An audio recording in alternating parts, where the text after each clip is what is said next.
You are listening to a Dynamicworksproductions podcast. This show is available on iTunes, Stitcher Radio Network, and many, many more podcast services around the world. You can find all our content, music, videos, books, podcasts, and more on our website, www.dynamicworksproductions.com.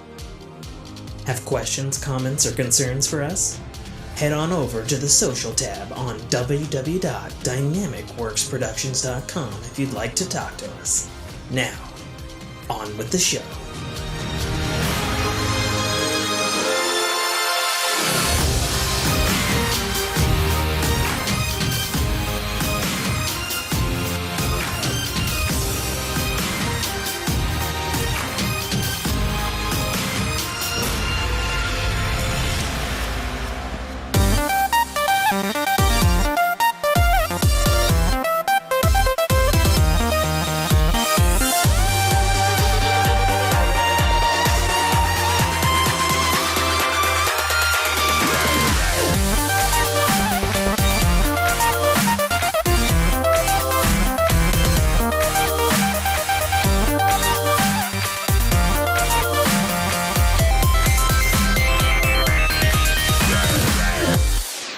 Welcome, everyone, to the 150th episode of the Fork in Your Ear podcast. We don't have that much special lined up, but here we are. No pomp, no circumstance, just two old men back on the mics again. The fact that I didn't even recoil on that instantly, you calling us both old, is it's something. It is something. Certainly something. Well, we're going to be doing a regular show. Apparently Nate wants to do a little bit of a retrospective on this here podcast. We'll see how that goes. When did you want to do that part of the show? Let's kind of take it right off the top here, since we are celebrating your 150th episode. I have not been around for all 150 of them, but I have been around a while. So we go through this every now and then, where I sit back and I go, how long have I been doing this with you? And I think we figured it out. It was, almost a little over a year ago? It feels like it's longer. Yeah. I think we started chatting about that after the last episode went up. Mm-hmm. And you were like, how many exactly? And you narrowed it down, I think. Actually, I think you said... It was episode 72. I think you said... I'm scrolling back in our private chat here. Mm-hmm. I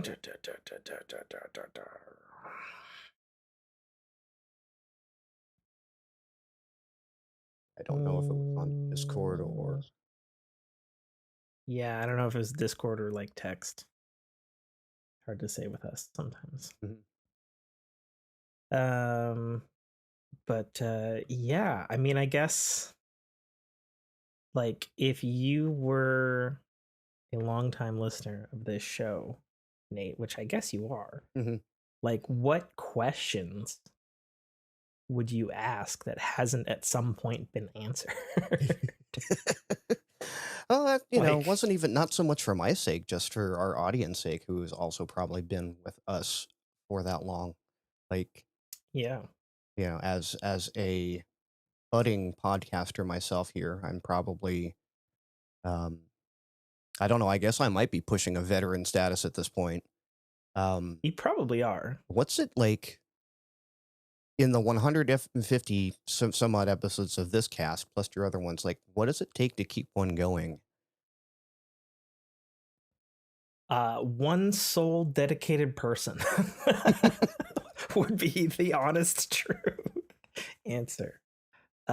Speaking for myself, I guess that, and then somebody crazy enough to go along with it, Mm-hmm.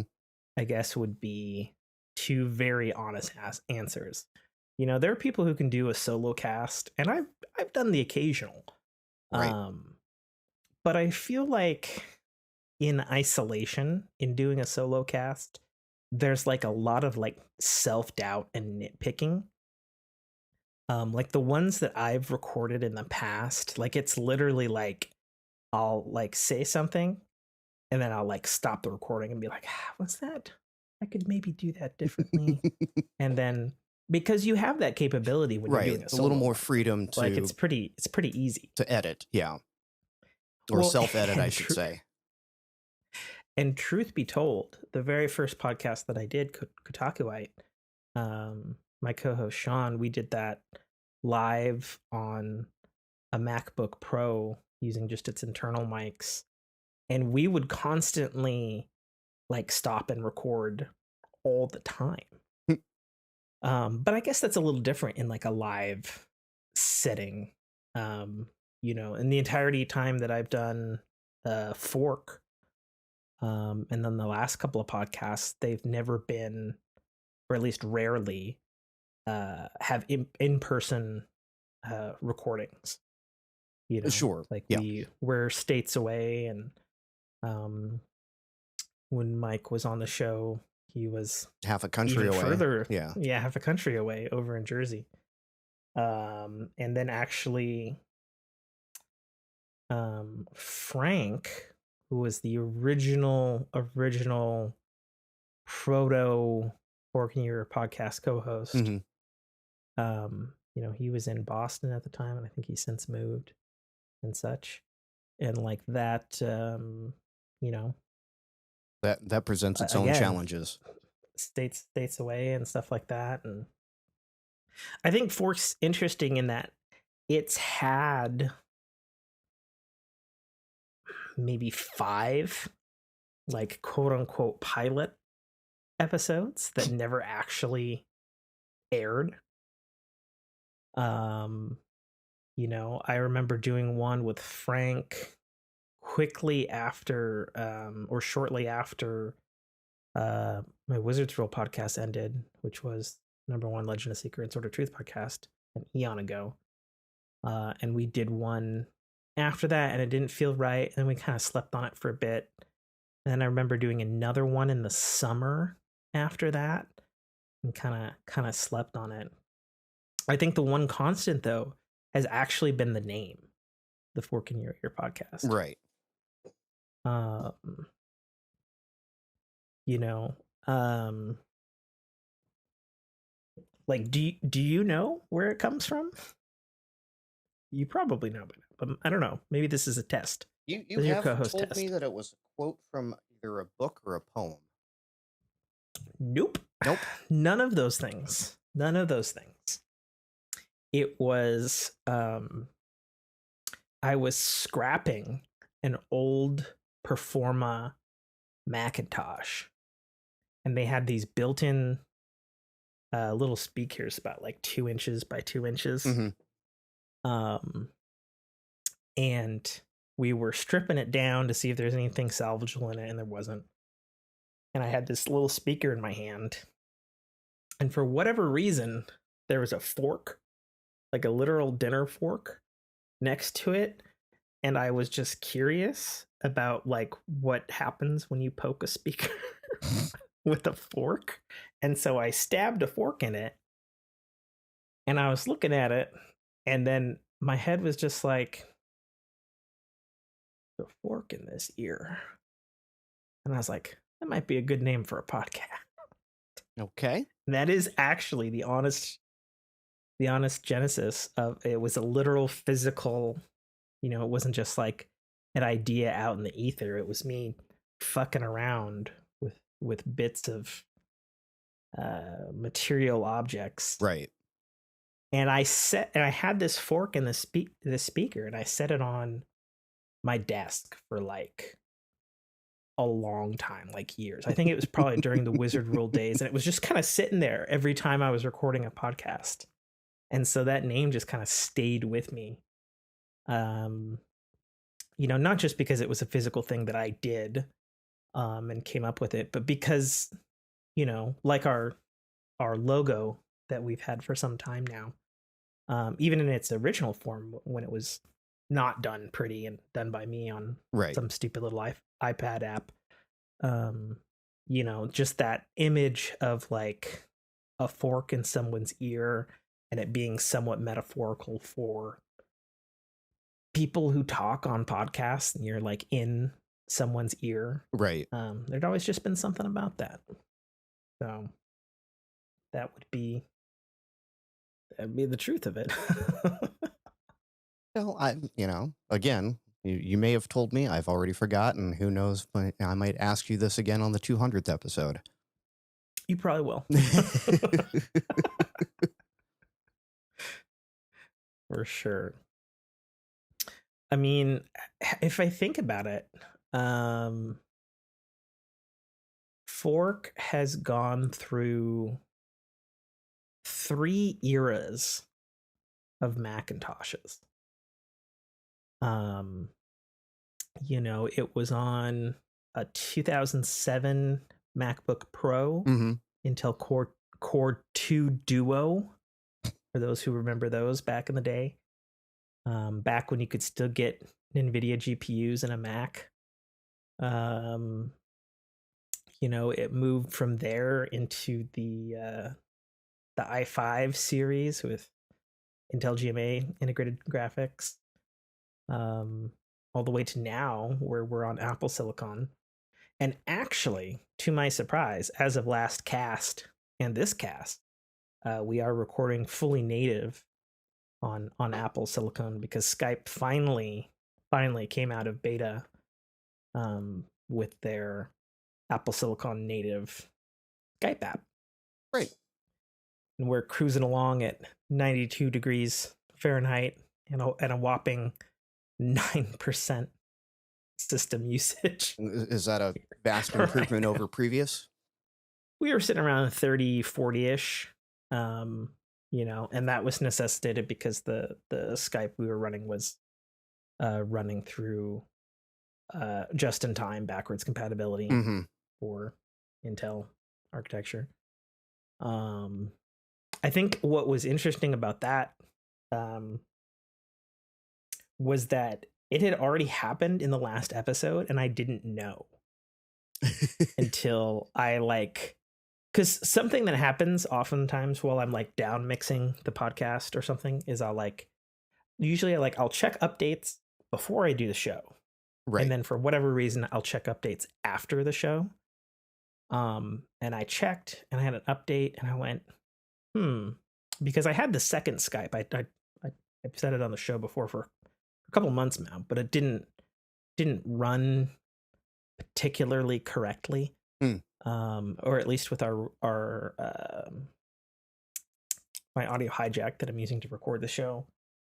And you know, I clicked on the info tab, and then it was like Apple Silicon instead of Intel x86. Right, that's what it comes up for in the info tab, and I was like, we did that whole episode. Didn't even know. That was a fucking smooth transition. Bravo, Microsoft. Right. And there's, no difference on your end as far as the audio files are concerned. So, like I said, I didn't even know until after the fact. So this will be the second episode of the new gen.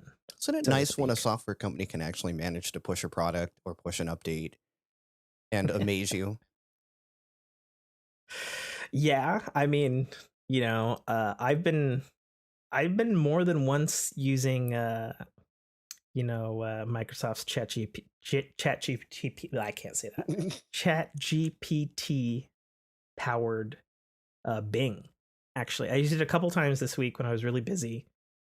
I was getting some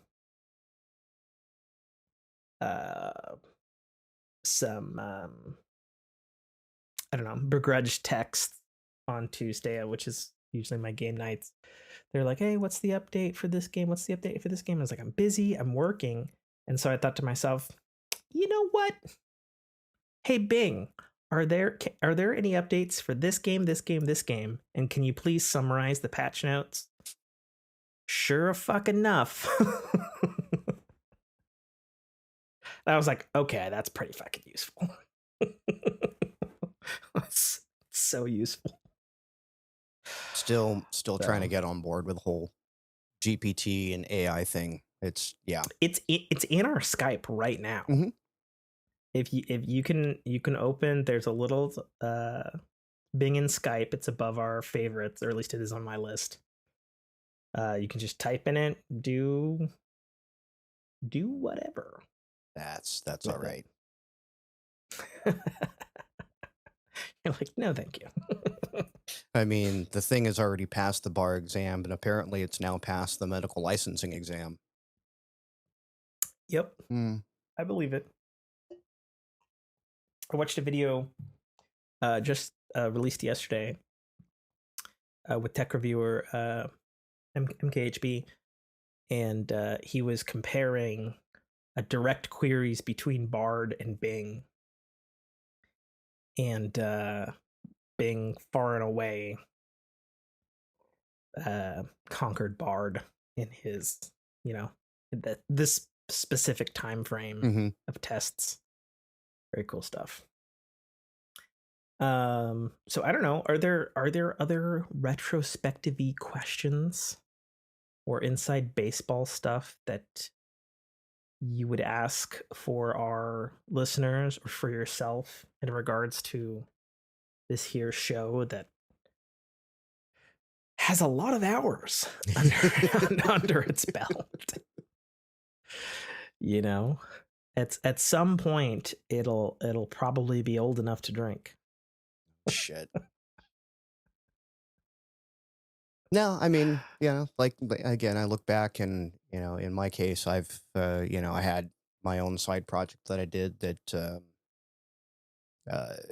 just kind of wasted away. And then the other... What was that side project? Whiskey? Oh, okay. Yeah, those aren't... I thought you meant like before you got bit by the podcasting bug. No. I got bit by that bug by getting into the on the mental health podcast. Like, that's what really got me into it, and that kind of took a back seat. And in both instances, it was more of timing and having the free time, and then scheduling the blocks out to actually do the work. Just became harder and harder and harder. But when you started coming on Fork pretty regularly, like, weren't you doing like 3 other podcasts at the same time? Well, with Fork, yeah. It was Fork, GMH, and Whiskey, and thankfully all of them were, they were every other week, thankfully. Because doing them weekly, I know we were trying to do them weekly, and it just was, again, trying to find the free time, on a week-to-week basis. I think it was your suggestion that we go bi-weekly. And I had always kind of fought against bi-weekliness, and now I'm fully for it. Right. I think at this point, when you've been podcasting, at least speaking for myself, for, I don't know, a decade plus now, and I'm the one who make them, right, too. Like, I edit them, like, pretty much all the post, that it's so stupid to say, but like, when I was younger, it was fine. It was fine fucking spending 5 hours on a 3-hour podcast to edit it and produce it and fix what I could or whatever, and doing all that sort of stuff. And then as you get older, this is a very nice way of putting it. Why? Right. Why do those things? Like, any new podcaster out there, I would say, get yourself some good hardware and editing software. Stick with it and set yourself up to have as minimal an edit as possible. Right. That's one of the reasons why Fork is long form conversation, and there is very rarely stuff edited out. And if it is, it's generally in an outtake after the fact. Right. Because as a listener, I don't think there's a single podcast out there where I've listened, and because I know the other side, where it's like, oh, there's an edit there. I wonder what was said. Mm-hmm. Like, I guess am in tune to, what can occur, from bathroom breaks to arguments to, oh shit, the fire detector's going off, Right. The to, children, the cat, yeah. Oh, there's a gunshot at my neighbors, like, to fireworks, to all kinds of stuff can happen, Yeah, and but there's definitely an art to the editing. I mean, you can just do, and I'll say this as someone that consumes way too many podcasts, way too Mhm. many. I actually finally just broke even this week, where I'm back to square, and I'm like same day or the day before. Um, Okay. Between Christmas break and the 1 week I took off in January, all those, obviously podcasts still happen and they download and whatnot. I now finally got back to even. But I will say, at the absolute minimum, for a lot of podcasters, do a silence truncate pass, please. Oh. Not a heavy one. See, now we don't do that though. We don't tend to Does that have. irk you? It does sometimes. I've had a couple of them where, because obviously my software does a silence truncate, but I forget Yeah, I one can of do that them. too. One of them, either like the audio was too low or something, and it was just like it was messing with my silence skip. I mean, so for me, and this is speaking uh, as a semi-professional podcaster Mm-hmm. using Logic Pro X software on a Mac. The reason I don't do the silent truncate stuff, I found that that works great if you have a single line audio. Mm-hmm. Like, our audio is split up into 2 tracks, Right. and that doesn't work. No, and see when I You was can't get the correct truncations right. for both streams, because it just looks at it and cuts it out and then shortens it, and Mm-hmm. then your podcast is a wreck. Right. Yeah, what I would do is Um, I'd once I was done editing, um, output my final file and then run that one more time. And it wasn't like, again, I didn't do a heavy pass. It was like any silence over at that point, I think it was 2 seconds. mhm. Then I would truncate it down to a half second. Yeah. And and I'm not saying that I couldn't merge our files into a singular waveform, but it's my opinion, Mhm. having edited and produced and downmixed fucking hundreds and hundreds of hours of podcasts, is I think you lose quality. Sure. And when you're already having to compress, because I think my thing's set to 90 kilobits per second. When you're already compressing that down to that small, it behooves you as a podcaster to record in the highest quality possible, Mhm. which I do. Because you can always Which take away, you can never put back. Yeah, it's the thing of, you can always add salt to the dish. You can't once you've added too much salt, which maybe is a bad example, but It works. that's definitely one of the things that I have found, having gone from GarageBand 4 Mhm. all the way to the last GarageBand, to Logic 9 to Logic 10. I'm a big proponent of recording the highest quality you can, and in our case, I'm recording in a CAF uh, um, audio format, Mhm. which is Apple's native core audio file, which would be equivalent to, I think you send me AIFF files. I think so. Is that right? Yeah, that sounds about right. Which plays better on Windows anyway. Mhm. Um, you know, and like, you can, because if you get a good editor, and I'm sure,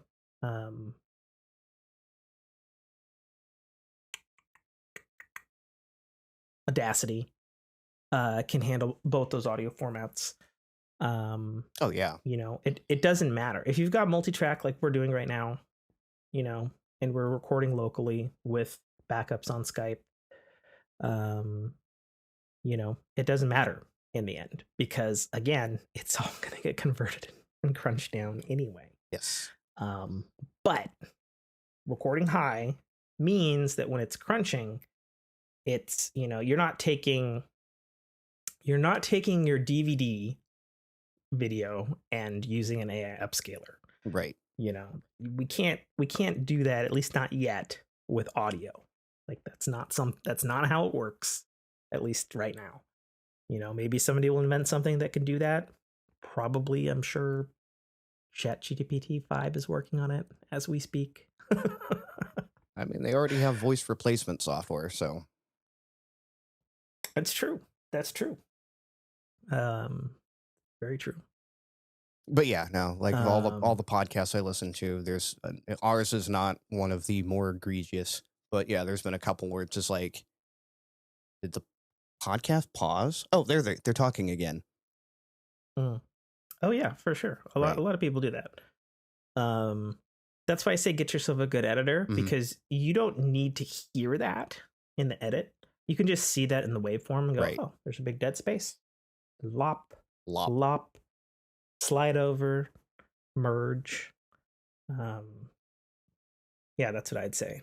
I'd also say to any big gaming podcasters out there, for the love of God, if you're starting out and intend to do this for anything more than 10 episodes, figure out your own fucking filing system for these episodes.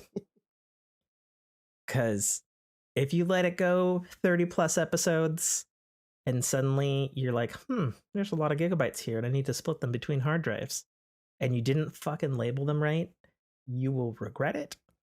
Or if you ever need to find your files again. Yeah. The other thing I would also say is keep your masters.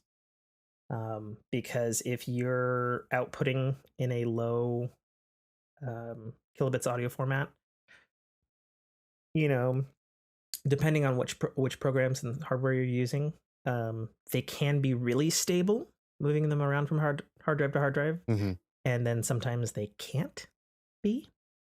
So it can also behoove you to keep the original, especially if you need to like redo it or something like that. Yeah. Yeah, that's what I'd say. I keep our masters at least the 2 weeks. I mean, I keep it all. Yeah. I don't have a need to, but yeah, it's like if something goes wrong with an episode, you still have my masters. Right, as an option. And then once the episode gets published, then I can go, okay, cool. It's off in the ether, we're done. Once I've heard it, we're good. Yeah. Obviously, I would say get yourself a Mac and GarageBand. Because it comes with your Mac and it's fucking free with your Mac. I say that for two reasons, not just because I'm biased, which is obviously, I'll say that up front, but also because the way GarageBand 10 works is like a really, really, really, really basic version of Logic Pro X. So if you find, oh, cool, I can do this, this, this, and this, and once you've like figured out how to do that, and you've learned how to like tweak your episodes so that they're better, you can just upgrade to Logic Pro X, which is money, but your interface will be the same. And basically there's checkboxes to add more fancy features and details and stuff. And you'll be in an environment that'll be very familiar to you. Be like, oh, this keystroke's the same. Oh, this is where I go for waveforms. Oh, this is where I go for catching the playhead, you know?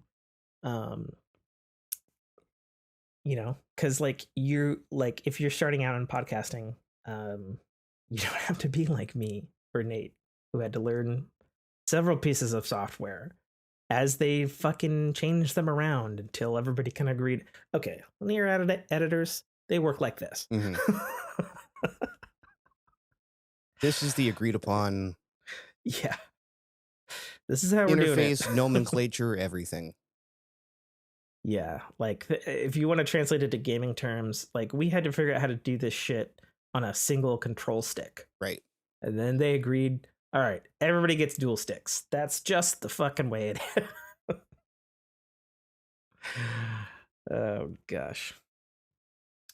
Yeah, I don't know. Is there anything more like you wanted from this little retrospective part before we Nah, do just our thing? like I said, fun to talk about when you hit a milestone like this, just where we came from. Sure. I think we've said multiple times, you know, you started as a listener. Mm-hmm. Um, Which that in and of itself is a trip. Just having been a fan of the cast for quite a while at that point, and then next thing you know, sure. I'm here. I am what I used to listen to, and it just trips me out. Well, I'm glad you're still Right. excited about it. You know, I guess the other thing I would say, going back to the bi-weekly thing is when you've done it a really long time, you know, and this is just one of many shows that I've done. Mm-hmm. This one might be about to get to be the longest though. Give it another 6 months and it'll probably be the longest show I've ever done. Time span wise or episode wise? Sure. Okay. But when you've done it a really long time and you are the guy who does all the back end stuff too, like I said before, the bi-weekly thing saved my sanity and my enjoyment and energy to continue doing this show. I think if the only way doing it weekly would have not been like a second job is if I was getting paid for it, right, like a second job. Right. And you could justify the hours, and yeah, and again, in both of our cases, um, you know, when we started doing this, we were in different points in our lives. Very different, right? I would certainly say. Yeah. Oh, and I would say, just as a note of housekeeping to our Fork fam out there, you pointed out, when we go back in the feed, even on Libsyn, we only go back to like episode 30 of Fork, something like that. And I thought that was or peculiar. 54. I still need to look into that, because I don't know what happened. So I'll have to figure out what's going on with that. Yeah, that should not be 54. Yeah, and I hadn't looked at that in a long time, so we'll see about that. November 2018. Yeesh. Man, where does the time go? Okay, I don't know. Let's get to the topics. All right. Kind of did a little tech stuff already there with the Apple talk. I mean, a bit. All right, so we've landed on video games. Video games. So tell me, Tim, what have you been playing? So I've been playing not what I've wanted to been playing, but then also playing what I wanted to been playing, but not what I planned to play. Okay. So my last 2 weeks has been a mix of trying to get back into a Zelda swing, because Tears of the Kingdom is right around the corner. About a month away. Yeah. About a month away from this recording. My game plan was to stream/play Legend of Zelda Skyward Sword, which fuck me, I'm old, originally came out in 2011. uh, for a couple of reasons. Number one, because it's the most lore heavy Zelda game there is. There generally seems to be a lot of connection to that particular game and Tears of the Kingdom. And then also because I've had it on Switch since it came out like 2 or 3 years ago or whatever it was. The HD version, and I just never got around to it. So it was my intention to do that and then beat that mid-April and then jump over to do what I can of a replay for Breath of the Wild, so that I'm all like Zelda'd in. But still been doing some Destiny stuff. I've done the Root of Nightmare raids twice as of last night. Nice. You guys got through it? Yeah, we did our first completion 2 Fridays ago. And then we did another completion, although not with everybody, so to speak, of our normal crew last night. So that's completed. And then Tuesday was the PlayStation Plus's freebie game day for the month, and they had a brand new game called Meet Your Maker that was their freebie on it. That's made by Behavior Interactive, who are the fellows who are now famous for their Dead by Daylight game. Okay.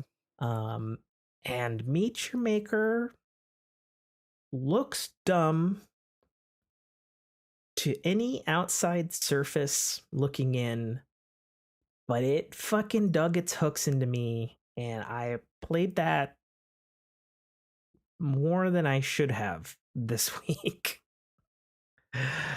So to describe the game, because it's a very unique fella. It's like if you mixed Doom,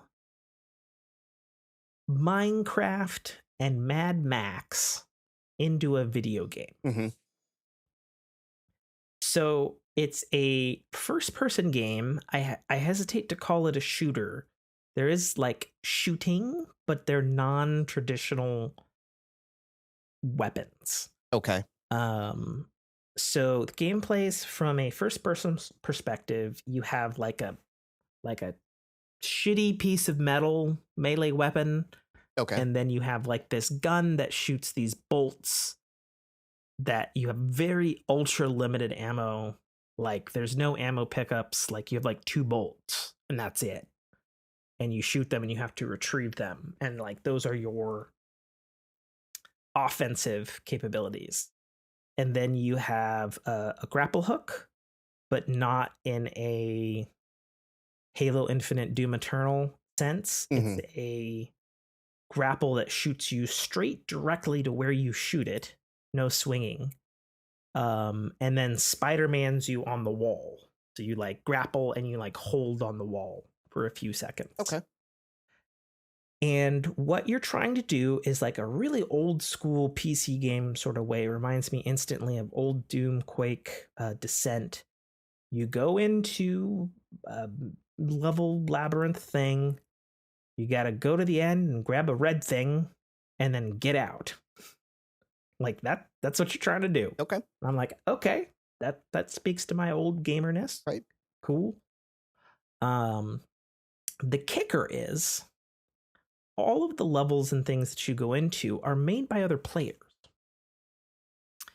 And so the game has like 2 sides. It has going into a map, doing the thing, getting out.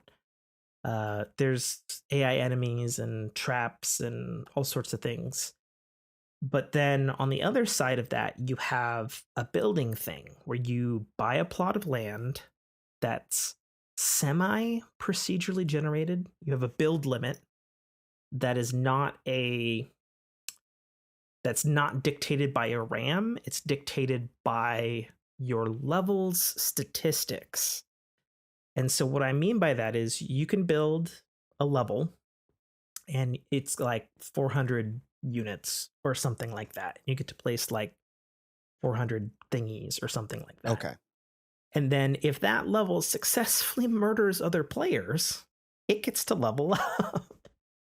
And it's like, okay, you get 450 units now, and you can build more on the map. Oh, okay. And it's like, okay, interesting. And then on top of that, you get probably one of the niftiest replay systems I've ever seen, where so you have like this like 3D little like hub zone thing, so you can like go to different terminals, you can upgrade some stats of your like character you play, or you can look at your maps, and your map can go, hey, at 6:45 p.m. today on April 6th, it murdered 30 people. And I'm like, that's cool.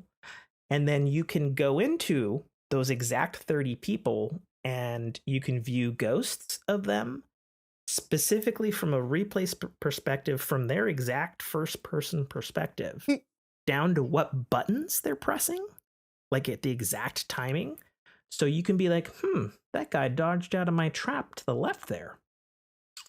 I should probably put a spike wall for the next guy who goes here so that he can get murdered. And you can see a little timeline, a little linear timeline up in the top, and it's done in a little graph form, and then the tops of the spikes of the graphs are where they died. You like fast forward. Okay, how did this guy die? Or better yet, be like, how did this guy get by that one thing that I built? Oh, I see what he did. Okay, I should tweak that now. And so it's this really interesting thing of playing devious challenges, defeating them, getting some kind of in-game currency that you can then either recycle over into upgrading your own character that goes on these they call them raids in the game, or turning that into your maps. And then interestingly, and we'll see whether or not this is a good idea or not, because the game came out Tuesday. It's apparently been in early access on PC since last August, but it's now like out, so to speak, version 1. So the way the maps work is the little red thingy that you get at the end of the maps, it's worth like a certain point value. And so your map has like a certain amount of points that people can take from it. And if people take all the points away from that, the map falls out of rotation on like matchmaking servers. Okay. Basically, you've defeated the map. Enough people have. Yeah. Right. Yeah, enough people have defeated the map. This map is now dead, kind of. You can then pay a fee to republish the map, or if it kills enough people, you can level up the map. They call it prestiging in the game. And if you level up the map, you can go, okay, cool, I get more resources to put more traps down. I get to tweak this. The map gets a little larger. You know, refine it from there. And so when you go from the rating side, the PvE content side, you basically get normal, dangerous, and what's the third category? It's like very dangerous or something like that as far as difficulties. And then those are based on how many players the map's killed and how many times it's leveled up, as well as like complexity of the map. And I find that it's just a really interesting, addicting cycle. As someone who has always wanted to be a game maker and make maps and stuff like that, I've fucked around with shit all the way back in Doom and Quake and Load Runner and all kinds of stuff back in the day.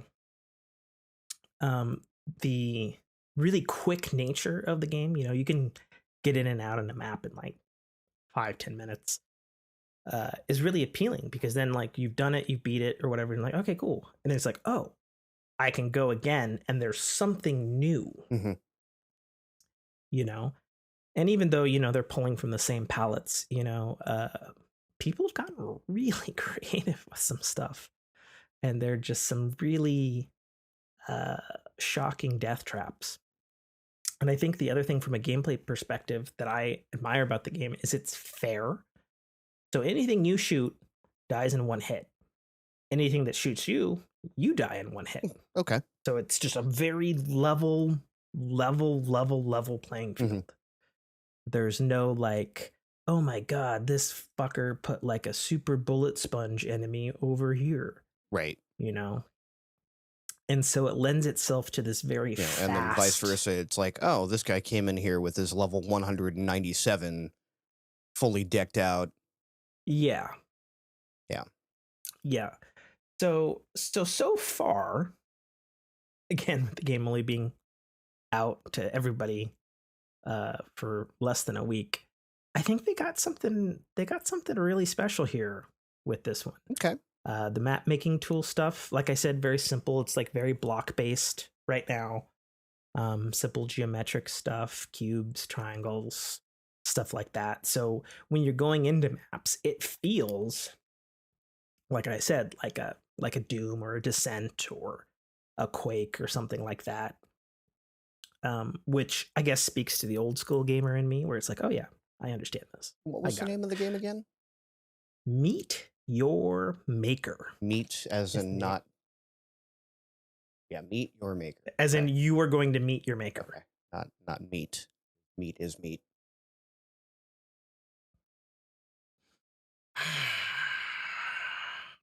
It's such a dumb line. Stop trying to keep it alive, Nate. Absolutely dumb line. Okay. So I've put in a more decent amount of time in that than I would like to have said, because it's like, okay, I'm gonna play Zelda today, and I'm like, and then a thought crosses my mind of, I wonder if my maps killed anybody. Well, let me just check. And then that check becomes, ooh, that guy got evaded this one thing that I thought was really clever. I guess wasn't that clever. How can I tweak this? Yeah, it looks fun. I'm looking at the website now. Yeah, and then the other cool thing is it is playable in co-op. So you and a friend can go take on these death traps together. The developer has said it is 2-player co-op maximum for now. They said if the game's successful, they're more than willing to open it up to more players simultaneously. I could totally see that being like a good party stream game. Oh, yeah. Well, so I played it Tuesday night after most of my boys had gotten off, and I was playing with my friend Killbot, and we initially, like, he was hesitant to try it. I was always game. I'm always game to try. It's like, it's free. It's brand new. Fuck it. And the download was like 6 gigs. So I was like, whatever. Right. And so what was our original bargain was, all right, we're going to play it for an hour, see if it's got any chops. And then he wanted to go, play Elden Ring and stuff. And I was like, okay, we'll play it for an hour. We started at 9 p.m. on Tuesday. We ended at 1:30 a.m. the next day. And we're like, okay, maybe the game's got chops. Maybe, yeah. Because part of what made it so interesting, and that whole play session there was without us going in any map making. It became, oh, this is so easy. This is so easy. Oh, we got this game. This is easy. Which then graduated to, how the fuck did we die? Oh my God, we fucking could have done this. And so friendly fire is on. It's not toggleable. So there was plenty of like, he would move out of the corner of my eye and I would twitch flick to like shoot him because I thought it was a trap or an enemy and I'd accidentally kill him, or he'd accidentally murder me. And so, because it's one shot, one kill. Yeah, because it's one shot, one kill. Um, yeah. So it was some pretty cool stuff. And then a couple other details that I didn't mention, which makes it unique. So when you go into these mazes or layers or whatever you want to call them, these maps, when you go in and you get the red thing, once you grab the red thing, that basically activates a phase 2 of the map. So just because you know the layout doesn't mean you know like what's waiting for you on your way back out. Right. And so that can enable traps that were previously invisible, walls that were solid can now be holographic and hide monster closets or any kind of numerous traps, from bolts to death bombs to spikes to flamethrowers to pits of just lava death. You know, all kinds of stuff can happen as soon as you grab the red thing. So, I don't know. I definitely enjoy it. We'll see how it plays out economy wise, with the maps falling in and out of rotation, Right. and you know, what the developer does with it next. Meet your maker. Yeah, available on Xbox One consoles through Xbox Series consoles, PlayStation 4, PlayStation 5, and of course PC. And it's all cross platform as well. So that's a thing too, which makes sense if you've got a brand new game. And part of the thing is the community makes the things you actually play. That's a no-brainer. So I guess before I talk about Zelda, what have you been playing past 2 weeks, Nate? I have been at least trying to keep up with my Destiny story. So I am up to date and current, and just working on getting my light level higher and higher, so that next time I have the time to do a raid. I was supposed to join you guys yesterday, but wife said I want a date night, and as much as I love you guys, I love her more. That's fair. Speaking of that, I might as well say it on the air.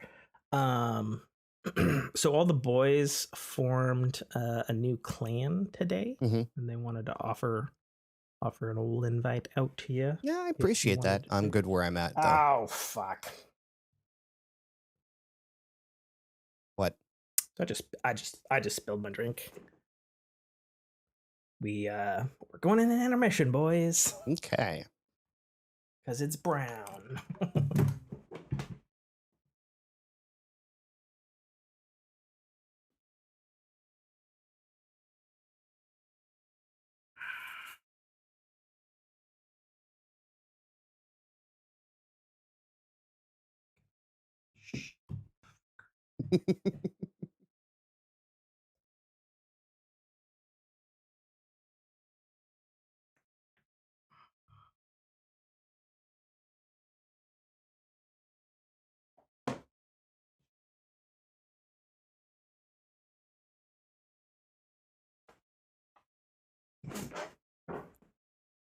You all good?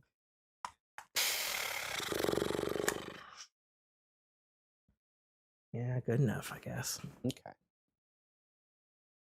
I hate that delicious brown can be some of the stickiest fucking shit. Delicious brown? Yeah, booze. Oh.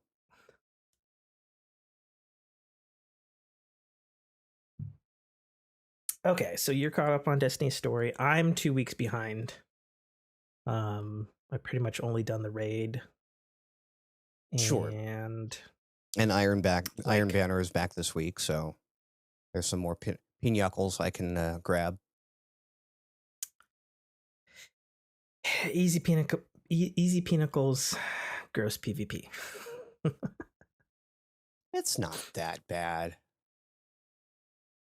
It's not Destiny 1 good, though. Oh, Destiny 1 was pretty bad, too, but I feel like Destiny 1 was at least fair. Because there was less to balance. True. So. Not wrong. Not wrong. But you'd think With how many years Destiny 2's been active, they would have fucking figured it out by now. You would think. But yeah, no. I've said it before. I'll say it again. Just fucking split the goddamn 2-mode stats. Just fucking do it. Or just, maybe go make a PvP game for all those people that are clamoring for. True. That is also true. I don't think it'd be nice if they could kind of whatever this next project they're working on, which is rumored to be like an Escape from Tarkov type. Yeah, I've heard everything from that to a hero shooter mm-hmm. to there was talks of like turning Destiny 1 into like a mobile game. Mm-hmm. Which I could see theoretically. Especially given that it technically ran on some pretty low spec hardware compared to like D1. Yeah, it ran on a 360, so and a PS3, which was even weaker.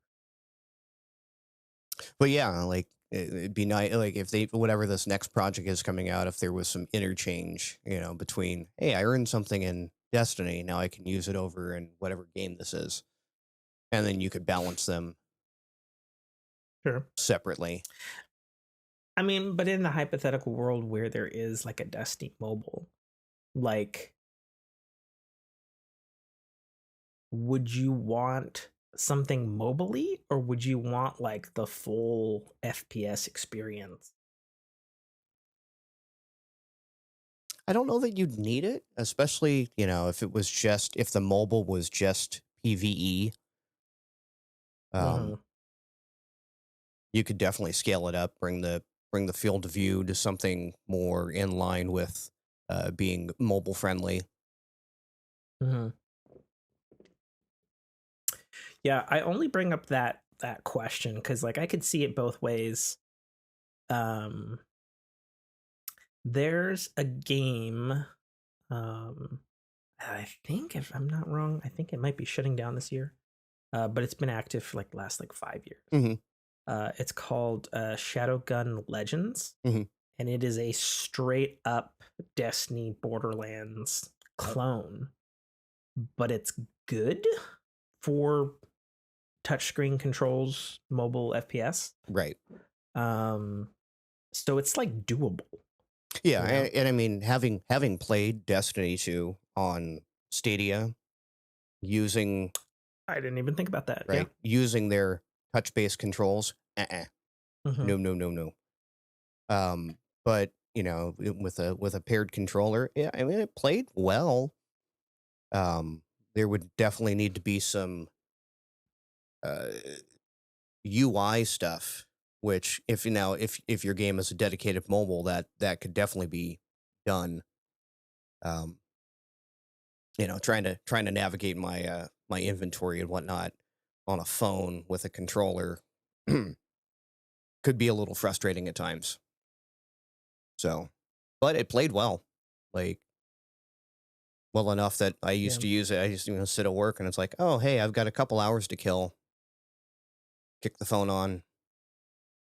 Go run patrols. Go run lost sectors. Stuff like that.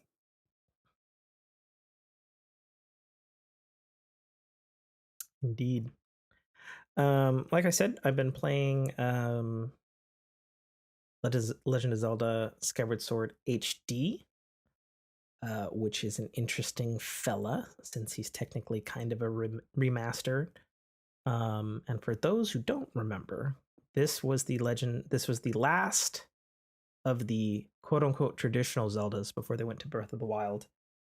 And this was made for the Wii hardware originally, and its big claim to fame was it had 1-to-1 sword combat, and so a lot of puzzles, combat, everything was linked to you moving around your right hand as Link's sword, which I recall back in the day was pretty cool, because it did indeed work pretty well since the entire game was built from the ground up around that as the core concept. So for So the players who maybe skipped out on that one since it was on the Wii, think like a normal lock-on combat scenario, but instead of a button press for your sword slash, you're physically moving your sword left or right or stabbing. But what that resulted with in combat was the enemies would then like block in like all kind of like 8 different directions. Mm-hmm. So you would then have to like counter that by like swiping correctly, or they would be blocking your attack. And it actually works out pretty good, pretty good. The Switch iteration is an interesting fella in that you can still do like original sort of style controls with the 2 Joy-Cons, or you can do it's a little bit of a shoehorn. They've like retrofitted like a full like proper controller set in there where all of that stuff is tied to your right stick. I've personally found, having played the original and going back through the game now, depending on like certain enemies, I'll swap back and forth between both control schemes, which is a little silly to go into the menu and then swap between the two because I find this enemy easier to do fighting them with the stick versus switching to motion control on the right side. Mm-hmm. It's more than a little funny. I can see why it was shoehorned in, obviously, for people who are like, no, fuck that, I'm not doing some motion control fucking right fucking stuff. It works. My only caveat to the dual stick control scheme is that since your right stick is your sword, but you have camera control, you're basically toggling between the left shoulder button a lot. Okay. I mean, it works. As far as the HD-ness, it's an HD version of the original game. 1080p, 60 frames a second, high resolution textures, all of that stuff. There's been some quality of life stuff, multiple save slots. For those who don't remember, original Skyward Sword was kind of infamous for having one save slot, and it was one of the only Zelda games that really late in the game you could corrupt your save. Ooh. And it was a really fucking weird thing where you had to like ship your SD memory card to Nintendo to fix the save because there was one game breaking bug that got by Nintendo's infamous QA team. It was a big deal. Painful. Yeah, I remember reading about it after I had beaten the game, and I read the exact thing that like caused the save, and I was like, I almost did that. Mm-hmm. Cool. So yeah, they've got saves up the fucking wazoo in this game, and I'm sure they probably corrected whatever the save bug was. But yeah, it's a good, interesting title. Like I said, it's super lore heavy. For those who don't know, it is the literal start of the Legend of Zelda, the Legend of Zelda timeline. So for those who are very interested in the overarching lore of everything and like how and why things are, it's a particularly good one in that regard. Though playing it in 2023 and with how many fucking text boxes are in this game, and as a 2011 game with no voice acting, oh man, doing a lot of reading. You're gonna be clicking a lot. More so than any other Zelda game. It's so funny because I remember when Breath of the Wild came out and people were bitching that it had voice acting for the first time ever. And going back to Skyward Sword, and I'm just like, fuck, I wish this had voice acting. Like, holy shit. That was silly. Yeah. A couple of newsy bits. Mm-hmm. We got some updates on the Activision Blizzard acquisition. Yeah, you want to cover that one? Open up Polygon here. Of course, I don't want to subscribe. Thank you. So basically, the US and the UK are the only ones that are left kind of blocking or looking to block Microsoft from acquiring Activision Blizzard. But a lot of other big names are falling into line that are usually critical, critical stepping stones in these processes, especially the one being Japan. Yep. You know, the place where Sony is made. Where Sony is. Yeah. So. Yeah. And we keep talking about this, and it comes up, and it just cracks me up. Like, Call of Duty really that juggernaut that everyone is losing their mind over the hint that Microsoft might make it platform exclusive? I mean, number one, they've signed a bazillion contracts with everybody and their mother, saying that for the very least the next 10 years, right, it's fucking going to fucking everybody, including some weird streaming services you've never even fucking heard of. Number two, I read an article this morning where where PlayStation president Jim Ryan said that if Call of Duty is made platform exclusive, PlayStation's business will never recover. He said that this morning, and I'm just like, what? Why? What? That's insane. Yeah. I can't wait till somebody has a concrete financial thing of well, just how much fucking revenue is COD, or slice of their yearly pie is COD. It has to be what would be never recovered? 65%? Right. More than 50, I guess. It's just fucking insanity. But yeah, I don't know. All of Sony's whining is gonna seemingly bite them in the butt. Because the next bit on that case that got interesting is that U.S. Congress members accuse Sony of anti-competitive tactics against Xbox in Japan. Yep. Oh man, just the plot just keeps. It keeps getting thicker and thicker and thicker. Thicker. And it's what was that? Microsoft had a negligible 2% share of the market, the console market, since 2002. Not just this most recent, historically. Yeah, it's crazy. But Sony's worried about them this much. Yeah, well, I mean that market share is not the same over in US and UK and other countries, but it's crazy. Yeah.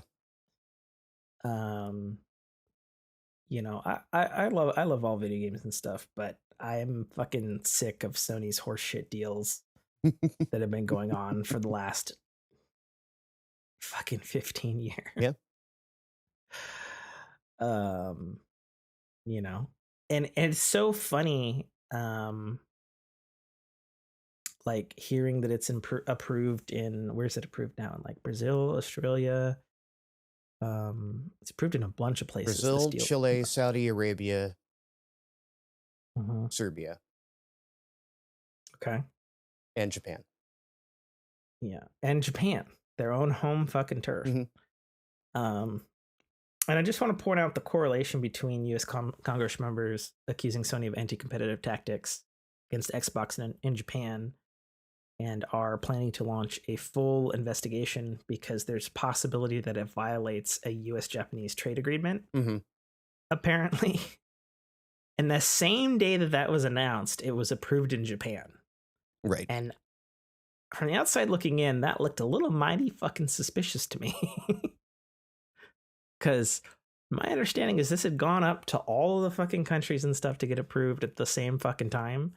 And the same fucking day, Japan's like, nope, it's approved. Nothing to see here. Move along. Right.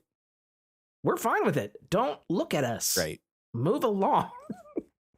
And I'm like, that seems like a fucking if there's smoke, there's fire situation, if I ever heard one. Sure. We'll see. I mean, everyone stands to gain or lose in this, and just a matter of what those numbers are. Yeah, for sure.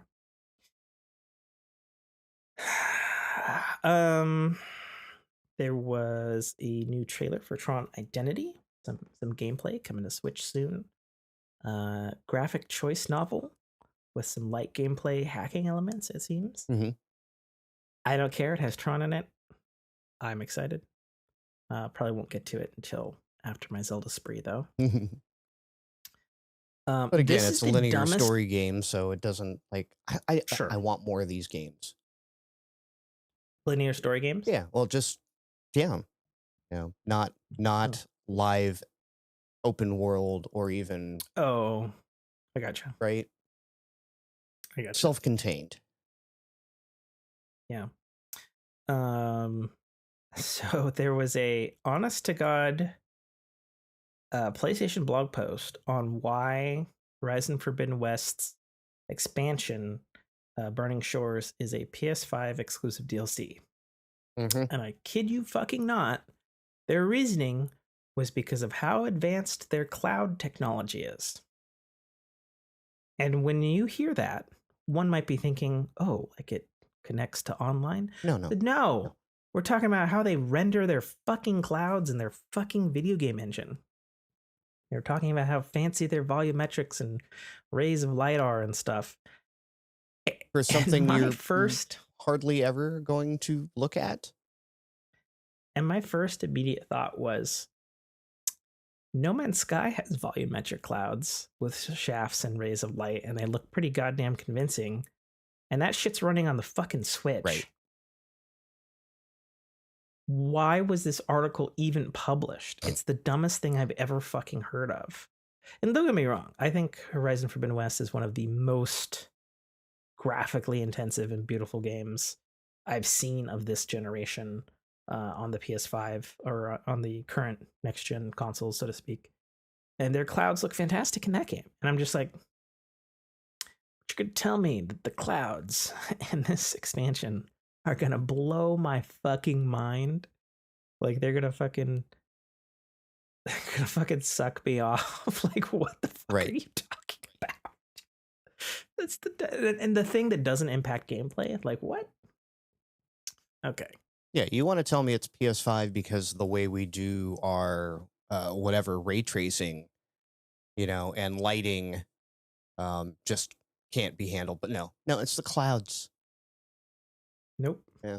That's the biggest load of horse shit I've ever fucking heard. Mm-hmm. And the reason that this is such an issue is the fact that I've talked before in the past that Burning Shores expansion DLC is not available on PS4, even though the base game is. You guys are full of shit. Yeah. It's on PS5 because Sony wants it on PS5. That's all there is to it. April Fools came around, but a very surprising thing happened the day before April Fools.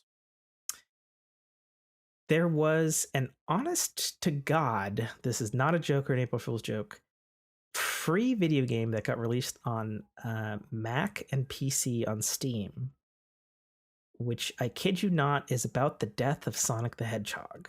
It's a choose your own adventure murder mystery game. Okay. I've not played it. I watched the trailer and it was like them in like an Agatha Christie, or the Sonic characters in an Agatha Christie setting. They're like, oh my God, Sonic's been murdered, but by who? And I was like, what the fuck am I watching? I've not played or downloaded it yet. But I've seen from some hardcore Sonic people, YouTube streamers and stuff, the game's actually good. And some people are like, this is actually kind of like worth like $20 or something. Like I'd pay for this on Switch or something. totally random, out of the blue, announced right before April Fool's, probably with good reason, so people didn't think it was an April Fool's. But super weird, like out of the blue, like what? It's so weird. I mean, you could have been like, what was it, Asus that announced their Steam Deck competitor on April Fool's. Oh yeah, I've seen some breakdowns of that too. And everyone went, "Oh, some cool stuff. Oh, it's April Fool's," and they're like, "No, really, psych, we're actually making this." I hate people and companies and just anything where you say anything serious on April Fool's and it's like not an April Fool's. That's just dumb. Like the only place that ever got away with that as a marketing tactic was ThinkGeek. I don't remember what they did. They would announce, because they always made the kitschy, like, products and whatnot, and they do one straight up parody on April Fool's Day, and then if it once it got enough attention, they're like, turns out you guys actually kind of want this, so we made them. I gotcha. Fair enough. Yeah, fair enough. But that's about the only company I can think of where that marketing tactic paid off. Yeah, I do encourage people though to check out the trailer for this Sonic is Murdered game. It is fucking hilarious. Like it's like all serious. It's like, we've listened to every feedback and read it, and we've heard you, Sonic community, so we've killed Sonic. And it's like, what? It is so bizarre. So weird. The Last of Us has hit PC, and apparently, has it? It runs like dog shit. It looks like it got hit by a PC. Yeah, it looks like it got hit by a PlayStation 1. That's what it looks like. It's fucking absolute silly. Sony's already promised patches and stuff on the way. This has tarnished a little bit of Naughty Dog's pretty prestigious name, considering that my understanding is they handled the port themselves.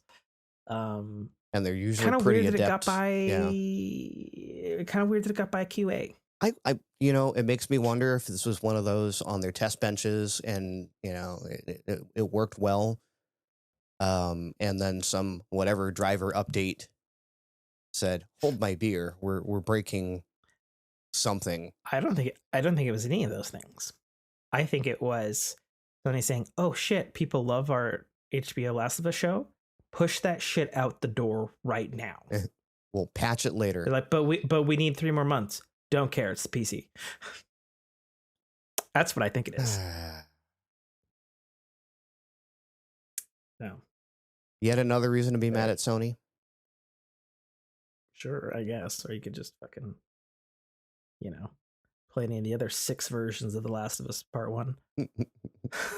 That have been coming out since 2013.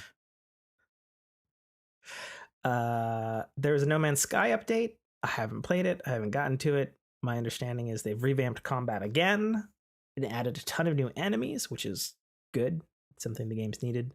And a new class of ship called the Interceptor. And then there's some weird purple shit in it. I guess there's some new story shit. I'm excited about it, but like it came out of nowhere. Like usually there's some build up, like there's some tweets, some hints about it. Usually people will see something on the Steam test server and be like, "Ooh, what's this? Version? Yes. A version out. What's that?" In the test server, that's probably the new thing. It's probably coming. And there was a tweet like 12 hours before it hit, and then it hit. I remember reading about it in a scroll on IGN News while I was taking my morning dump and being like, what? Well, I mean, they release updates so often now that people are probably like they have update fatigue. Because even since that announcement, that was patch 420. There's already been 421, 422, or 420, 420.2, and now 4.21. I mean, but as a No Man's Sky person, like that's par for the course. New update comes out, it inevitably breaks some stuff, because that's just how it happens with procedural generated stuff, where fucking everything's procedurally generated. Well, no, I'm just And saying. then, I wonder if that's just why the hype like slipped everyone's mind because No Man's Sky updates a lot. I mean, it does. It's like every couple of months, there's some kind of significant update. I think somebody counted up. This is like the 32nd content update for free in like 7 years. Yeah, it's wild. It's wild. I mean, there's just no stopping them making more stuff in that game. It's fucking wild. And then the last thing I've got, unless you have something more to say about anything else you've been playing. I do not. We had a Legend of Zelda Direct where they revealed the gameplay for the first time, which is crazy to think about, considering the game's coming out in a month. Where they revealed the gameplay for Legend of Zelda Tears of the Kingdom, which releases on May 12th. So basically, the highlight is this. It's more of what you love from Breath of the Wild, except you have 4 new abilities that are Super Nintendo-like. You have an ability to jump up through ceilings and or mountains. So like the way it was demonstrated in the gameplay demo was anywhere there's a ceiling, you can leap up into that ceiling and like swim through magic and then pull yourself out the top. And so they showed that like if there's like a roof of a house, you get up to the top of the house, or more practically, you go into a cave and you're like, it's the cave at the bottom of a mountain, and then you bloop yourself up to the top of the mountain. And it's like, okay, interesting. Okay. They showed off a new ability called Fuse, which is Super Nintendo-like. So for those of you who haven't played Breath of the Wild, there are a absolute shit ton of items, ingredients, food, baubles to pick up, weapons, all kinds of shit. There's like a ton of stuff specifically in that Legend of Zelda. And one of the complaints from longtime people who played Breath of Zelda was like, okay, like you use a lot of the food ingredients and eventually you whittle your weapons down, excuse me. You whittle your weapons down to a couple of go-to weapons until they break, and then you basically go find those weapons again. And then you have like this epic shitload of just like useless crap from like eyeballs, monster parts, fucking bat wings, just ridiculous garbage shit. That you know are literally not going to use. Right.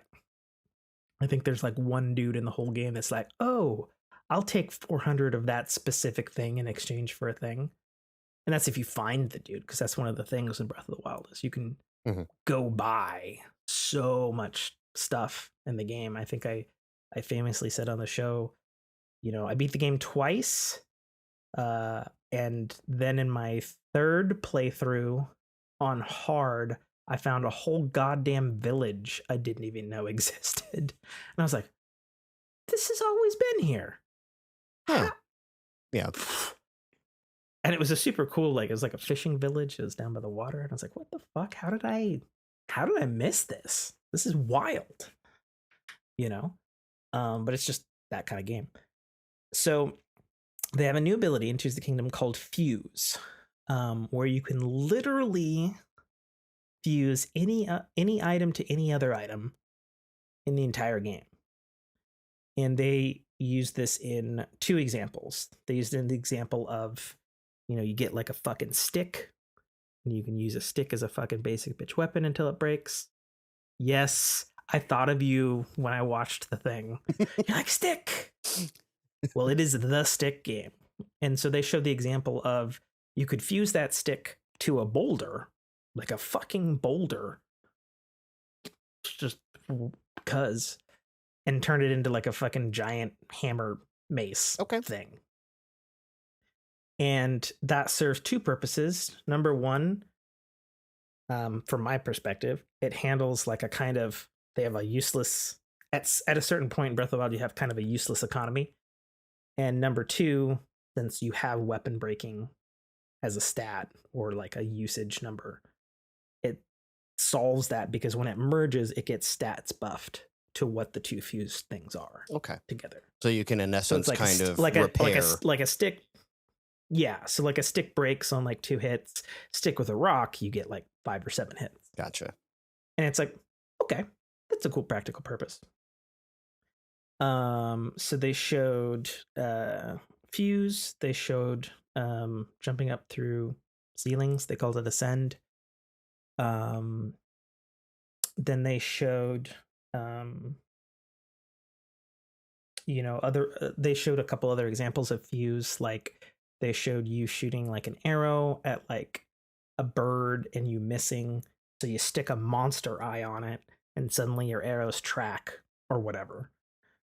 And it's like, okay, that makes sense. I'm blanking on the fourth ability. I feel terrible now because now I'm looking it up.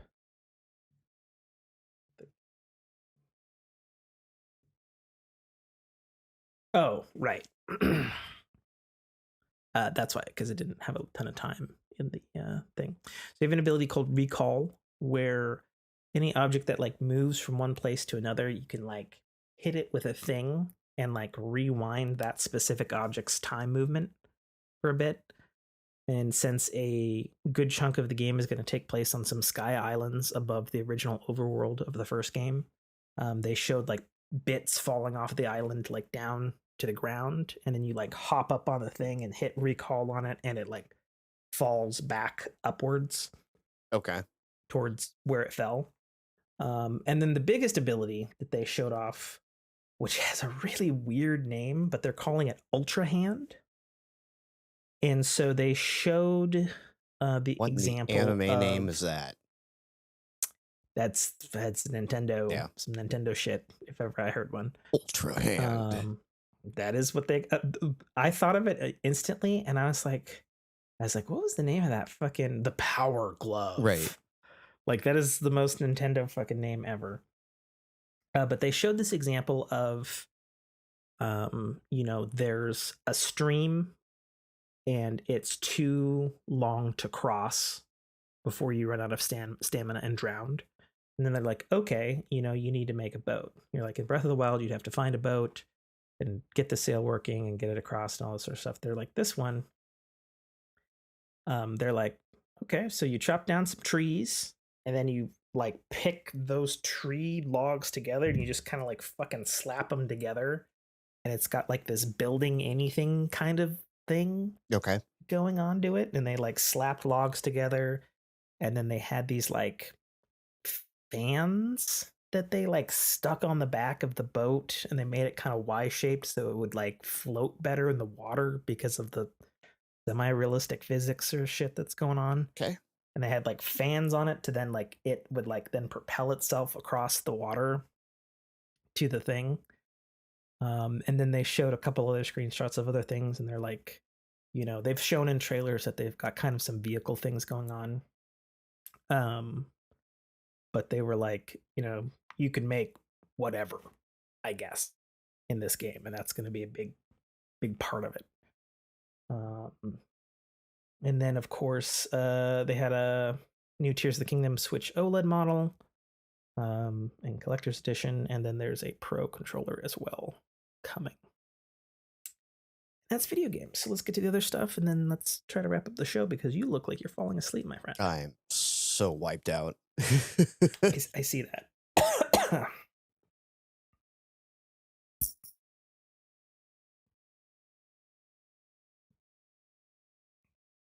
Heck? Nope, we're on water. Entertainment. Yeah. Are you caught up on Picard? Of course I am. You say this, but last time you weren't. So now I'm checking with you. Spoilers for Picard's, and anybody who fucked me over 21 years ago and told me that Data died in Star Trek Nemesis before I saw it. That's to you, Robert. It's okay. Your buddy's back. That's true. Did I say spoiler alert before you said that? Yes. Spoiler alert. Data's back. Yes. And he's awesome. And everything is right in the Trek universe. Kumbaya. I didn't live long and prosper. I did not need him using contractions, though. That was kind of off-putting. I was totally fine with it. I was fine with Geordi noticing it. Yeah. And then he says, "No, I didn't." Mm-hmm. Yeah, it's very good to have my personal favorite Star Trek character back in the saddle, kicking ass. I was asking my wife because they wrapped up the storyline of Vadic pretty fucking definitively. Because I was like, oh, she's gonna sucked out in space. Well, she got sucked out in space, and I was like, can they live in space? I don't know. Right. I was like, oh, she's frozen. Oh no, she smashed against her hull. Oh, she dead. Yeah. And then suddenly, this is the thing that got me a little irked, was like suddenly the Titan had weapons again. And I was like, did they fire everything they've got like 4 episodes ago? Mm-hmm. Like, where did they get the fucking torpedoes? And so that got wrapped up. Yeah. And then we went straight on to, of course, Deanna Troi is going to be the one that's going to figure out whatever the fuck is going on with Plot MacGuffin, Picard, Jack. Right. Which we have a couple of theories, and I like yours. My outlandish theory is because his eyes have glowed red, that he's going to be a physical manifestation of the Nexus, which was a sci-fi plot MacGuffin in the first Star Trek Next Generation film, where the villain Soren, played by the amazing I can't think of his first name. I can think of his last name, McDowell. Liam McDowell? Anthony? Fuck, I'll just look it up.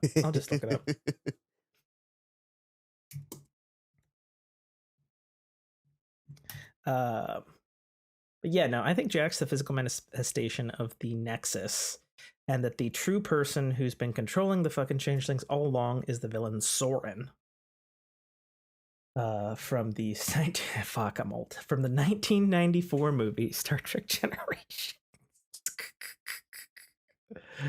Malcolm McDowell. Malcolm. Okay. And if you're super, super old, he was the lead dude in The Clockwork Orange. Or A Clockwork Orange? I think it's A Clockwork Orange. Yeah, he looks like he came straight out of like Lost Boys. Yes. That's my theory, because I can't think of anybody who's scientifically motivated enough to enslave a species to get revenge on Picard on a family level. Right. That would be justified, because all Soren was trying to do was get back to his family after his planet got wiped out by the Borg. And my understanding from Trek lore is, since he's of the same species that Guinan was, he lives for fucking ever. Right. So there's nothing to have stopped him other than Starfleet jail from breaking out, somehow enslaving. I don't know. I assume they have a jail. Breaking out, enslaving fucking all the changelings, and for whatever fucking reason, Picard's kid is the physical embodiment of the Nexus. It's a theory. Like, I think it's a good one. It's better than anything we've got right now. Because the thing is, they haven't shown us fuck all. Right. Like, there's really, like, I don't know, you know? Like, you could go any number of ways.